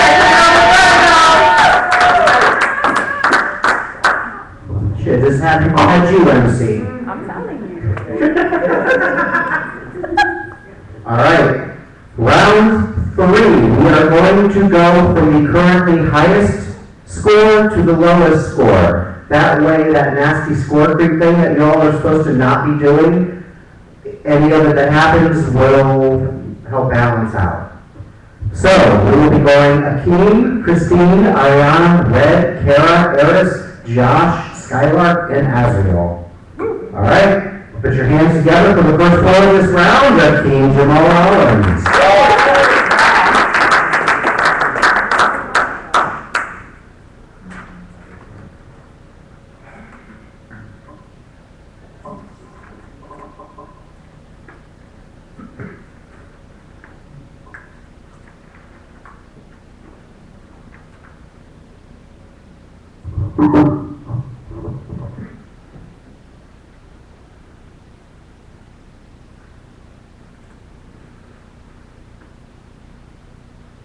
Things I wish I could say to my parents. Yeah. 1. I've had sex with more men than Twister and Busy Bone have lyrics in one song combined. If they were all here, it would be my biggest audience yet. Half of them wouldn't say they heard my second poem. Hell, half of them didn't stay to hear my first breath in the morning, too. Damn. I tried to kill myself for real 4 times. Don't worry though, obviously, I'm really bad at it. I've heard stories of how my parents tried to kill each other throughout their entire relationship. This is my way of trying to be like both of them at the same time. I'm really good at surviving, but I'm bad at being alive. 3. 4. I've legitimately been infatuated with 2 women and no, they weren't manly. They had succulent hips and delicious thighs I would sink my teeth into. Thank God I didn't. Or else this poem might be called Things I Don't Want My Children to Find Out. Come to think about it, I might need to change the title of this poem. 5. I agree with the Republican ones. Oh my God, I'm not ready to talk about that. 6. I imagine my parents having sex to create me once. I think that was the 3rd time I tried to kill myself. 7. All right, I'll admit it. In 3rd grade, I made myself throw up all of those times. It was my way of practicing for high school bulimia. 8. Sometimes my stomach still thinks it's in high school. 9. The real reason I didn't kill myself was because I couldn't stand the thought of my parents not crying at my funeral. And by the way we talked to each other back then, I probably wouldn't have cried at theirs either. 10. I bleached my skin once. 10. I wanted to be light-skinned. 10. I was taught white was better. 10. Addendum. I sometimes feel ashamed for being their darkest child. But somehow I feel like it's because they put the brightest light in me. I was conceived on the most gorgeous, breathless night. And they loved the way the dark velvet felt on their skin so much they wanted to make it from their insides out the end. I probably couldn't read this and they were too worried within earshot. But I am both the baby and the middle child. Some fucked up dichotomy that gives me the boldness to say all of this. I am the most beautiful knight. The King Arthur's court of their love conceived, and I will be damned if I let shame make me swallow my armor ever again. Yeah.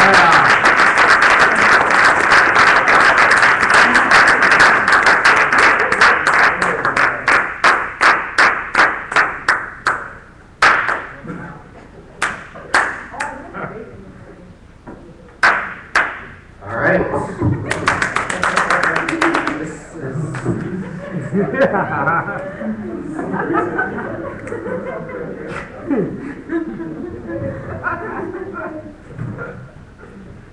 Music scandal dysfunction. I don't know. I don't have a joke there. All right, from low to high, we have a 9.7, a 9.9, a 10, a 10, and a 10.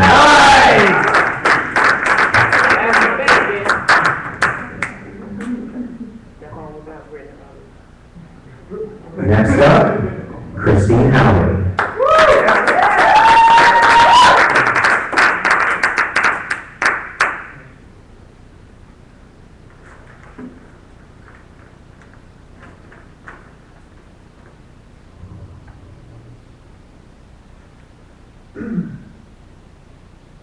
The Canork, or the previously unknown origin of the silent K preceding the letter N. If you wondered why the K sound trembles in silence when followed by N in most common parlance, attend to the story of the boisterous Canork and what happened to it many years before pork. The Canork was a beast with the odor of rot that captured its foes and tied them in knots. Then it devoured the humans it mauled, from teeth to toenails and caniculars and all. It is said the Canork grew up amid blight, where a banjo was played all day long by a Canite. And banjos, one hears, have a certain knack for driving some man out of their sack. The Canork harbored a fear that tormented and talked. It was a terror of having himself called a Nork. For the Canork loved its K sound to ring from the rafters and not be absorbed by the N that came after. But townfolk so wanted the K sound to be banished, for it reminded them that the Canork was unvanquished. It was agreed that the beast should be silenced and forked. A death knell should sound for the crafty Canork. But to knock a Canork is to strike with a hoof, since its skull is as thick as an oxen's back hoof. So the ruling came down from experts who boasted that they studied Canorks, and the law was thus posted. Should you spy a Canork coming over a hill, do not pull up a knife, nor scream something shrill. Just remain still and quiet, and rename yourself K. For the Canork fears nothing more than a mute, silent K. And facing a world where silent Ks were ideal, the Nork knew you had to knuckle under and kneel. So now every K sound has been muffled, oh blessed, when followed by N, except the Israeli Knesset.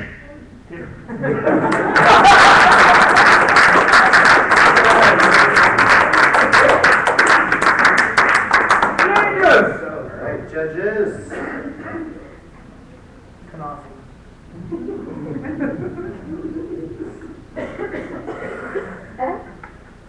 All right, from low to high, we have a 9.3, a 9.8, a 9.8, a 9.9, and a 10.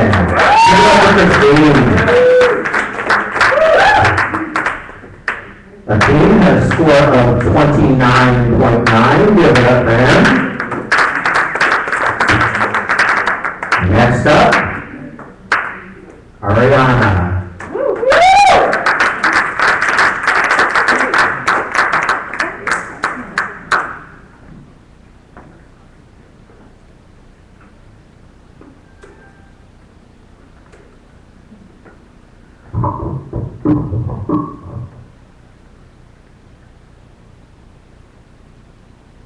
You never loved me without caution. Burrowed your hands in the hips of my darkness. I carved mistletoes into my forearms and asked you to kiss the scars. Made everyday Christmas a drunken fist of blame with dinner on the table, a holiday I've always hated. When I began to explain the scabs, you assumed me healed. Found the wishing well and my spigot limbs had ran dry, foolishly believing that saying it out loud when I was coping.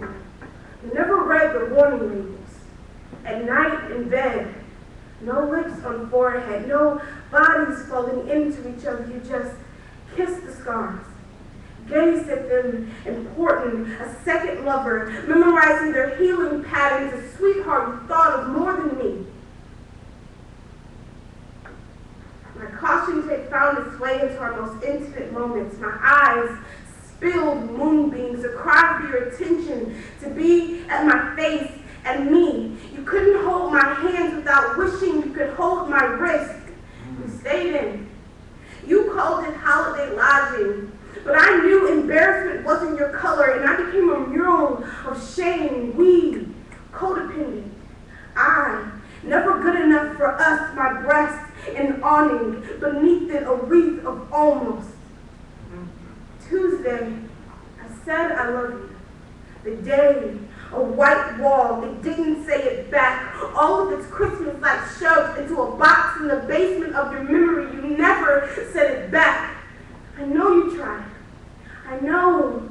I became the one curse you called a prayer, unanswered, a season you traded in for spring. I know.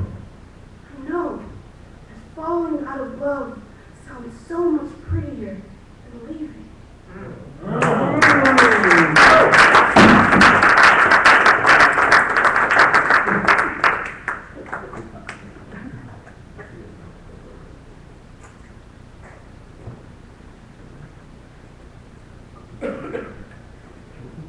All right, from low to high, we have a 9.2, a 9.3, a 9.3, a 9.4, and a 9.8. Give it up for Ariana.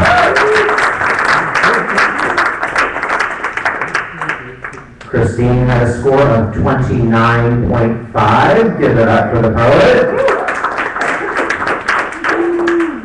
Next up, Red.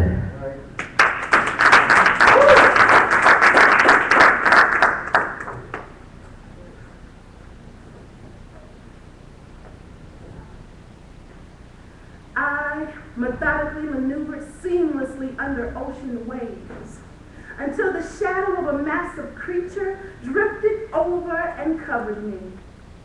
Blood-curdling screams escaped the human cargo held in the belly of the beast, and I was hypnotized by the screams that washed over me like monsoonal waves. I can still hear them even now. Listen. My family, all stolen away from me.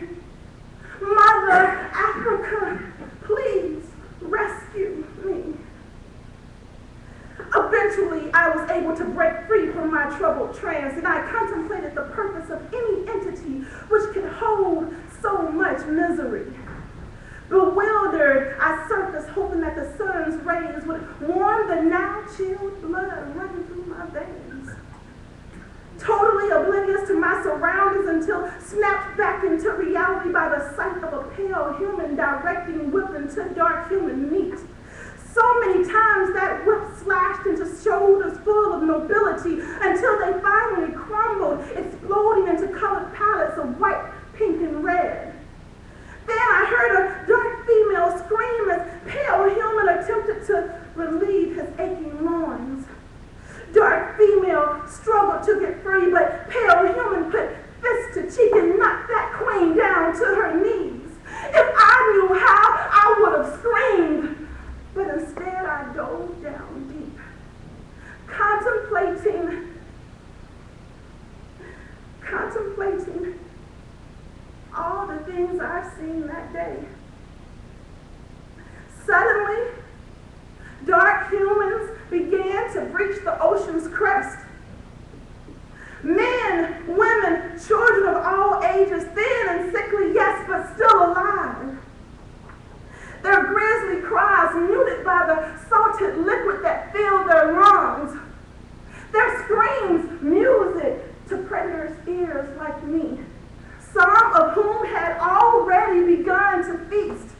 I held back for as long as I could, but finally my animalistic nature took hold of my very core, and I began to tenderize warm, dark meat between my giant teeth.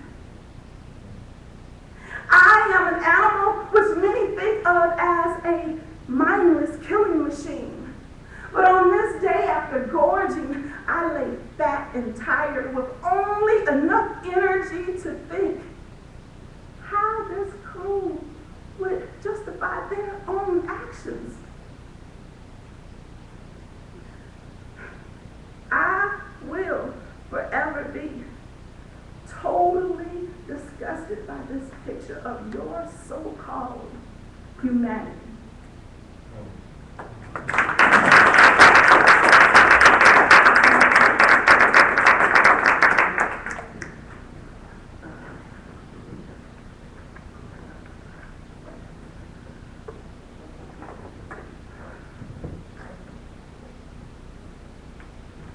What you have back there? All right. From low to high, we have a 7.5, an 8.7, a 9.6, a 10, and a 10. Give it up for Red.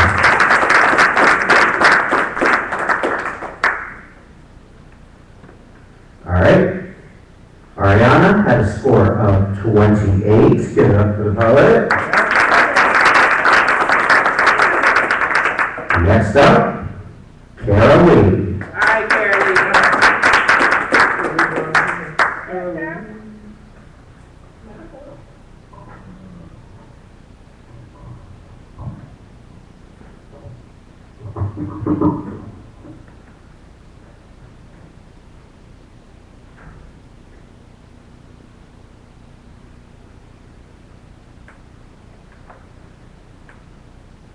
A deaf girl asked me, what does heaven sound like? She said that she was contemplating traveling there to see if firecrackers still held their tongues in the presence of God. And I was scared, afraid that my metaphors and similes would be too inadequate to pierce the wall of loneliness that has built itself around her heart.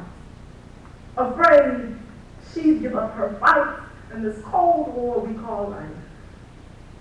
So I tried my hardest to dig inside of me and bring out for her the truest parts of myself. I told her,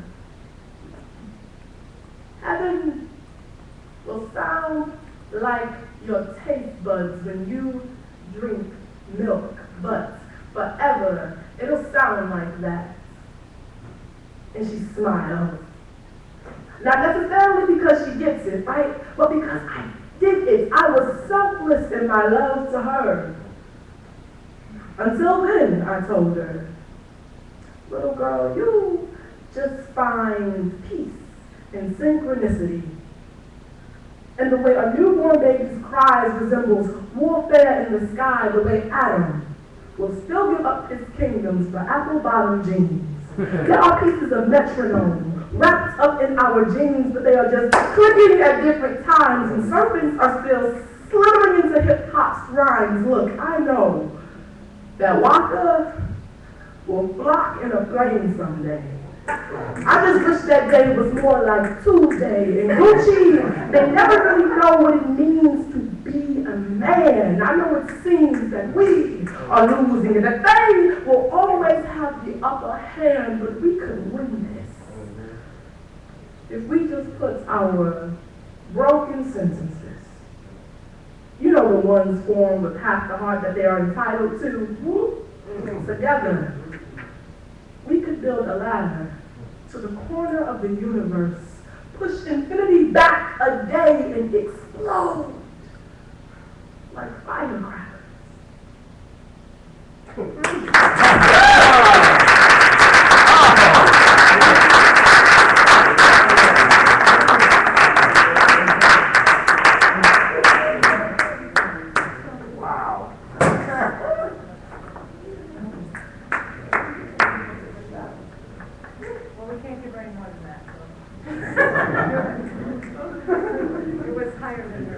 I just wanted to double check my absolute sure it wasn't the best point.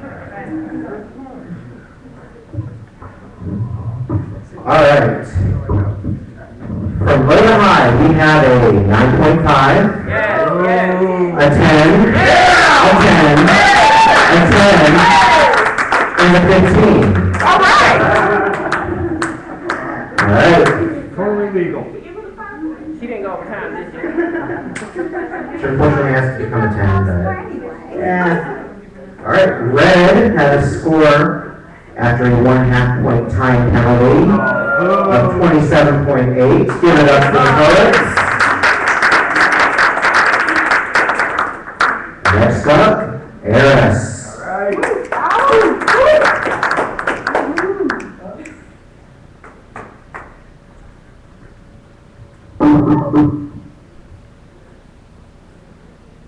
Dandelions.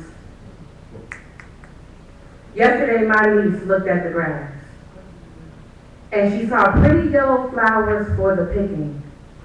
I told her they weren't flowers, they're weeds. She looked at me and said, they look like pretty flowers to me, Aunt B. She was right. I'm wrong. And I wondered who decided that these flowers were weeds. Why are we so ashamed, pulling them up by the roots in hopes they won't return?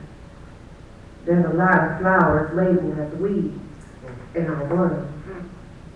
On April 17, 2013, Cece Dove, a dandelion, was found pulled by her roots and left to rot. Her beauty a misguided eyesore to those who don't understand. She wasn't a weed. She was a dandelion. Free to grow and to go wherever she pleased. She was the wind-born seeds I made wishes on as a child. Cece, I have to tell your truth. Cece, a black trans woman. Cece, found nude. Cece, stabbed. Cece, bound by rope to a block of concrete. Her body barely floating in a pond west of Cleveland. Cece, you are a piece of sunshine rooted in soil, trampled and tossed aside because most don't understand your glory, my dandelion. Forgive this earth for pushing you away, for not embracing the power of your resilience to stay after being cut down. Sprayed with substances to secure your demise, you find ways to break through and rise. No one gloats and gawks at a dandelion that grew from concrete. From this point on, I will pour libations in the presence of dandelions. Water the soil to make sure those like you will continue to grow, flourish. And I will protect you. Blow your seeds as far as the eye can see. Send up wishes to heaven for more sunshine to grow from the ground. For Cece. Wow.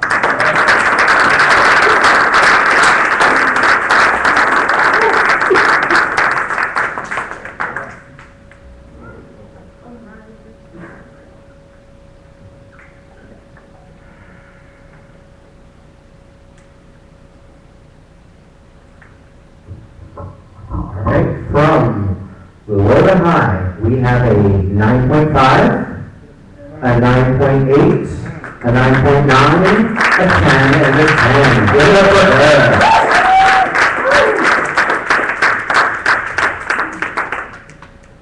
Kara had this bout so far only total score of 30. Give it up to Kara. Next up, Joshua Gage.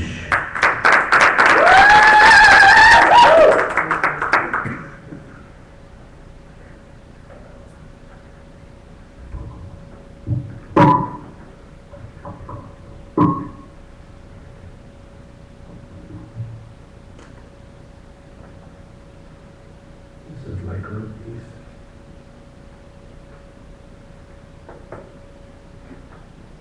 So let me welcome everybody to the Buckeye State, to an eerie city known as the Mistake on the Lake, where the poets run as deep as tectonic plates, and verse after verse will make your earth quake, where the lake effects storm from northeast Ohio. 6 to 12 inches an hour piled higher, poem after poem, and our tongues never tire. We rhyme so hot we set the river on fire. Holy Moses spread the seas and he put his name under, but in William County, Mass, they laid his frame under. So we're here to raise up Cleveland like the 8th world wonder. So if you down in Seatown, hold up your door, mother, to the diamonds in the rough from the emerald necklace. Other fruits serious as AIDS, but they can't infect us. Cleveland is the cathedral that we're gonna erect. So if you pilgrimage in peace, then yo, come check us. Thank you.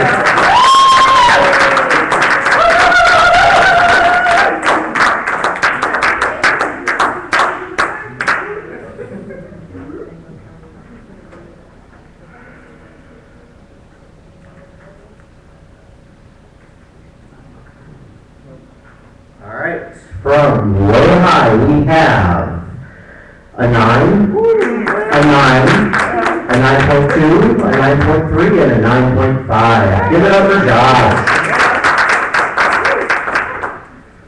Eris ended up with a score of 29.7. Give it up for her.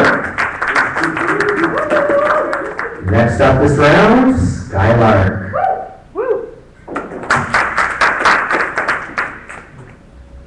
You have no shoes. Yeah, I was tired of them.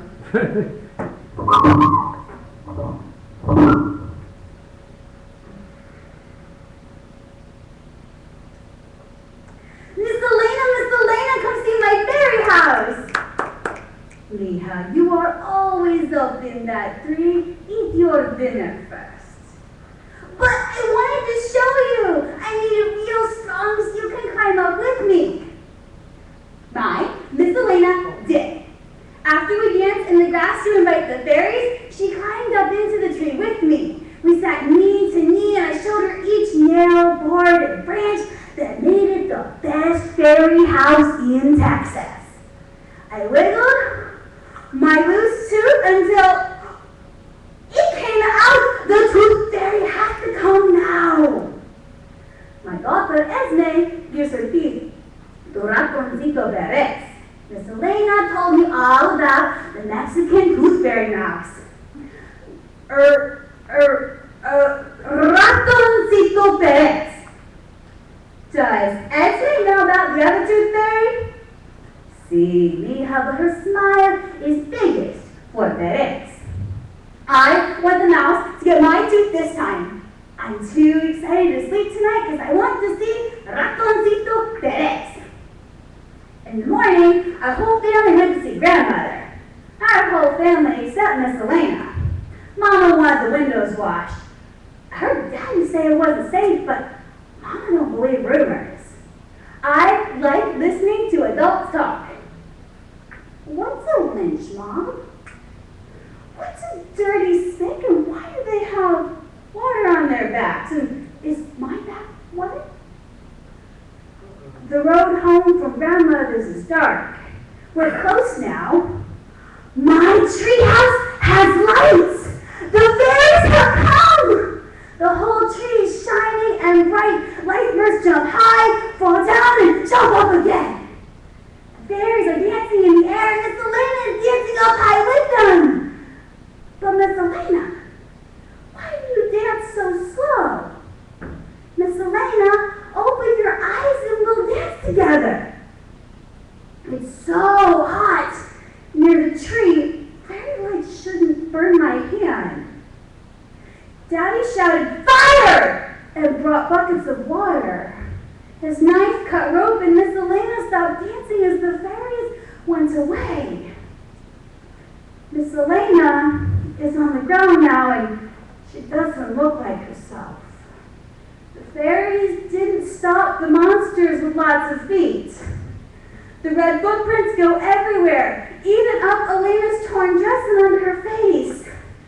Wake up, Miss Elena! I made my fairy house real strong so you can climb up with me.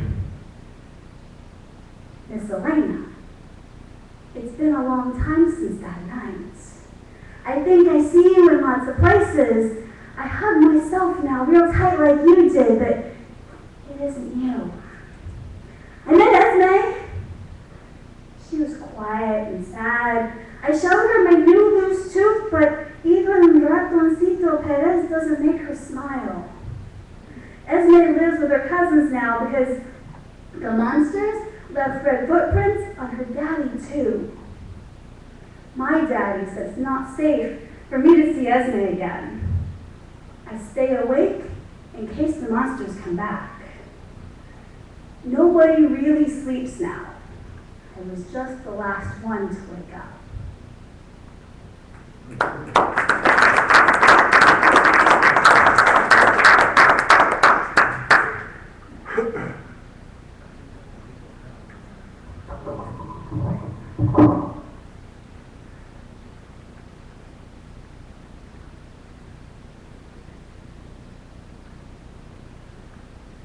All right, from low to high, we have an 8.8, an 8.8, a 9.3, a 9.6, and a 9.9. Give us some title.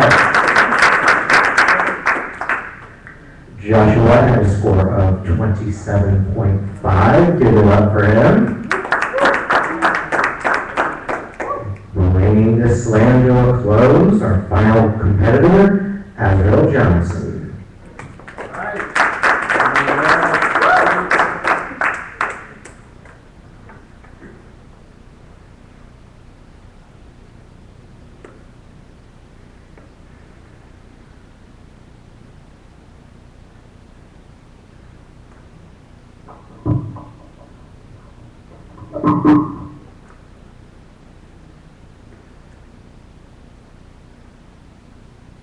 The new kid sits in front of the bus.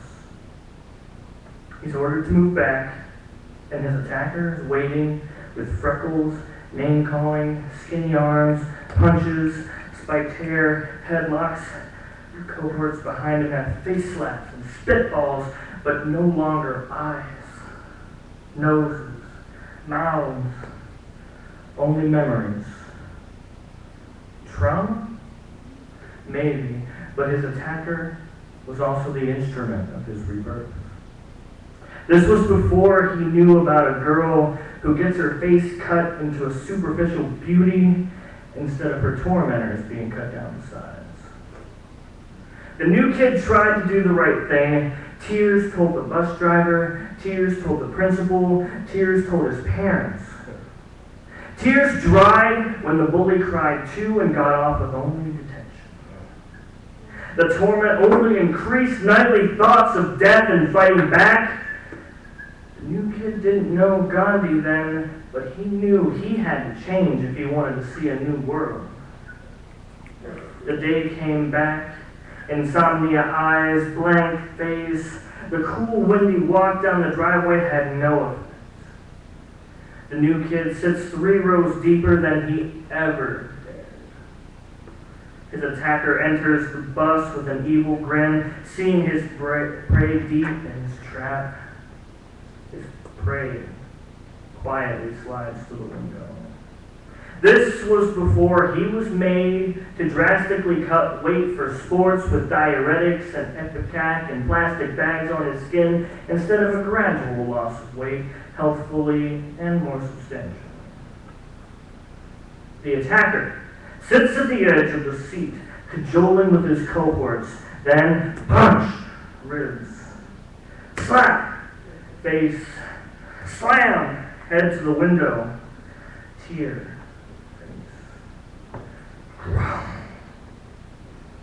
Response. Vice grip headlock. Why can't you fucking leave me alone? What the fuck did I ever do? You're like trying to be nice and trying to be good. Fuck. Are you fucking done? Are you fucking done? Say it, motherfucker! The attacker screams. The attacker cries. His cohorts pull the attacker out of the new kid's arms into another seat. This was before he knew about the fag in the day being killed or corrected because somehow they were wrong. The new kid was ready the next day to fight again. The dragon in his lungs was stoked, ready to immolate his attacker. But when his attacker sat 3 rows away, day after day, it felt like each moment of torment being filed away scrolls waiting for this poem to be written, performed for you.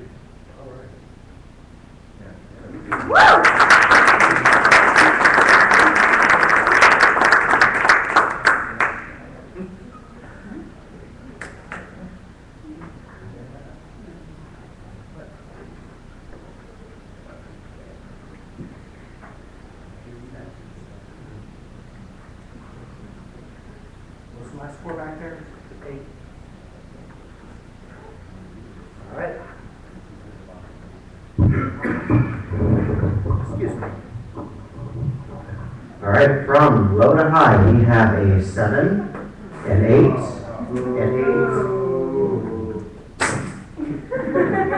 7, an 8, an 8, a 9.2, and a 9.4. Give it up for Asriel.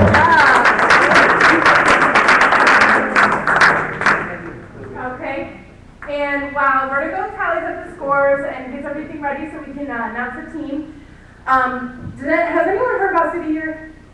Yes. City Year. Okay, I'm a City Year alumni. In City Year, we have this thing called Campfire. What Campfire means is you better leave your space better than you found it. So what I'm going to ask is kind of like a cleaning up thing, like as soon as the team is announced, you're more than welcome to hang out for a little bit, talk, eat some more, because obviously we've been playing and stuff. But I know you guys want to get out of here too, so if you could just make sure that you get all your stuff and trash from the floor, pick up as much as you can. We will try to sweep in here, but if we can get that together. Did you guys have a good night? Yeah. Was it nice? Good poetry? You guys enjoyed yourselves? Who's ready to be the team? Ready to go to the last scores. What is your favorite part about the night? Someone, just shout it out. The honesty. The honesty. Okay. What else? Huh? Fucking chaos. Kara? I heard Kara. The yeast infection. Yeah, yeast infection. Who we got? Huh? The DL. So we got Akeem, Eris, Karen. Y'all are silly. The blacker problems. That's exciting. Okay. And Christine, of course, Christine. All right, so before Vertigo gives you your Cleveland team that's going to go to Nationals, I want to give a big thank you on behalf of the task force for coming out, on behalf of Lake Erie, Lake Effect Poetry, and AHF. And I want to thank you guys for showing up and showing out. I believe the last count was $210 raised. So half to Lake Effect and half to the task force. And you know, $100 goes a long way these days.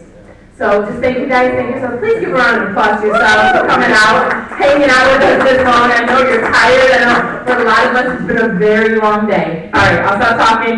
Here's your Cleveland team. All right. Can I get a drum roll here?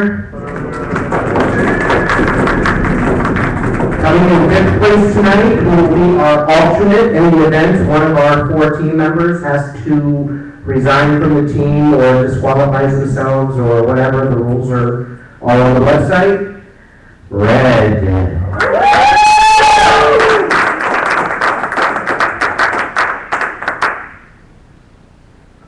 In 4th place, we have Ariana Cherie. In 3rd place, Kara Lee. In 2nd place, Christine Alley. And your 2013 Lake Effect Poetry, Cleveland, Akron, Canton, Grand Slam champion, putting us together for Akeem Jamal.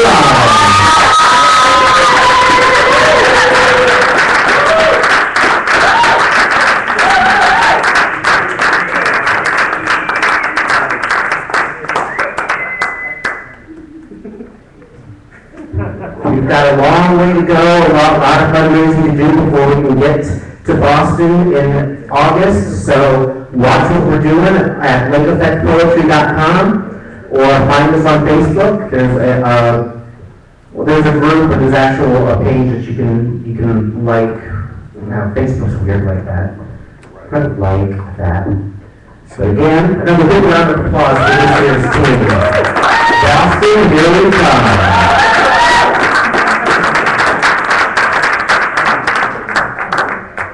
Big thank you to AIDS Task Force for letting us use their space here. Thank you all for coming. Thank you for helping us raise money for both the team and for the task force.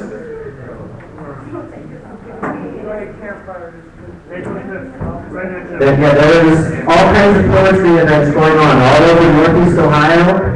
I can sit here and start telling you about them, or I can just tell you to go to clevelandpoetics.blogspot.com where you can find an event calendar at the top of the page. May 25th at Max Beck's in Cleveland Heights. I have lots of flyers that you should come get. You can see Skylark and a lot of other people perform, so come get some. Thank you all. Have a wonderful night. He's an out-of-towner. I believe he's from, Someone Suzanne? no, someone I forgot. I'll give you one. Yeah, all right, thanks. Y'all want to come to Canton next weekend, too.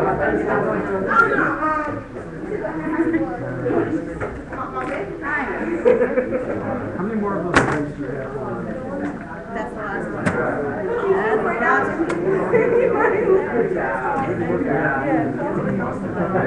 We need to stack the chairs up. I don't know. They were already here when I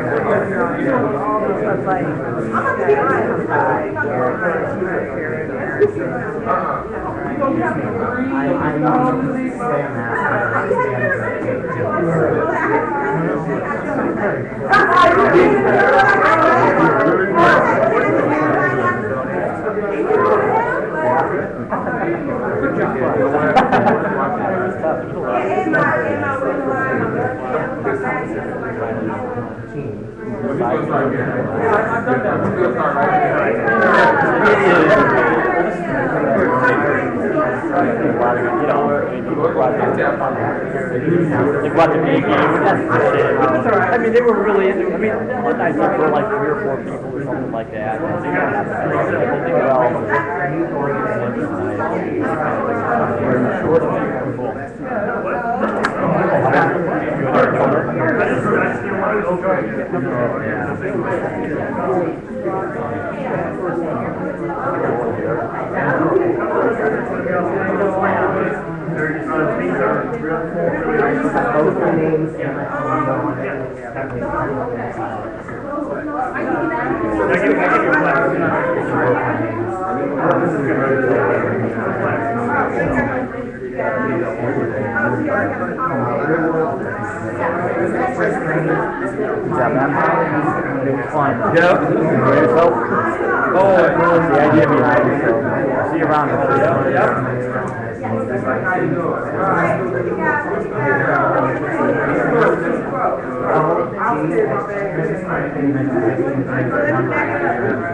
You did pretty good. The first one was not for a slam rookie. The first poem obviously is one. I mean, no, the last 2 rounds. I know what it's going for. Hey, is your website ready to press that one? So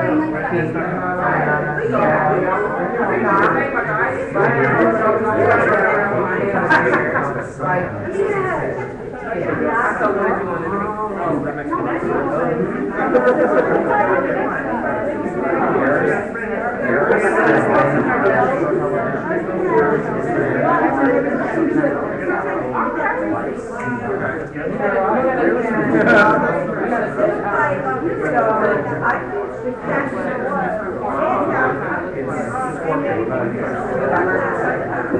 That's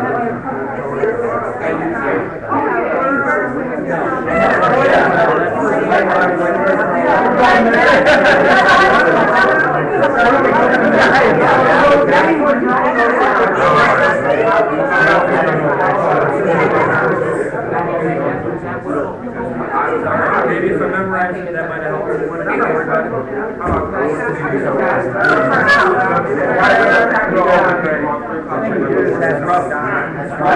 That's why.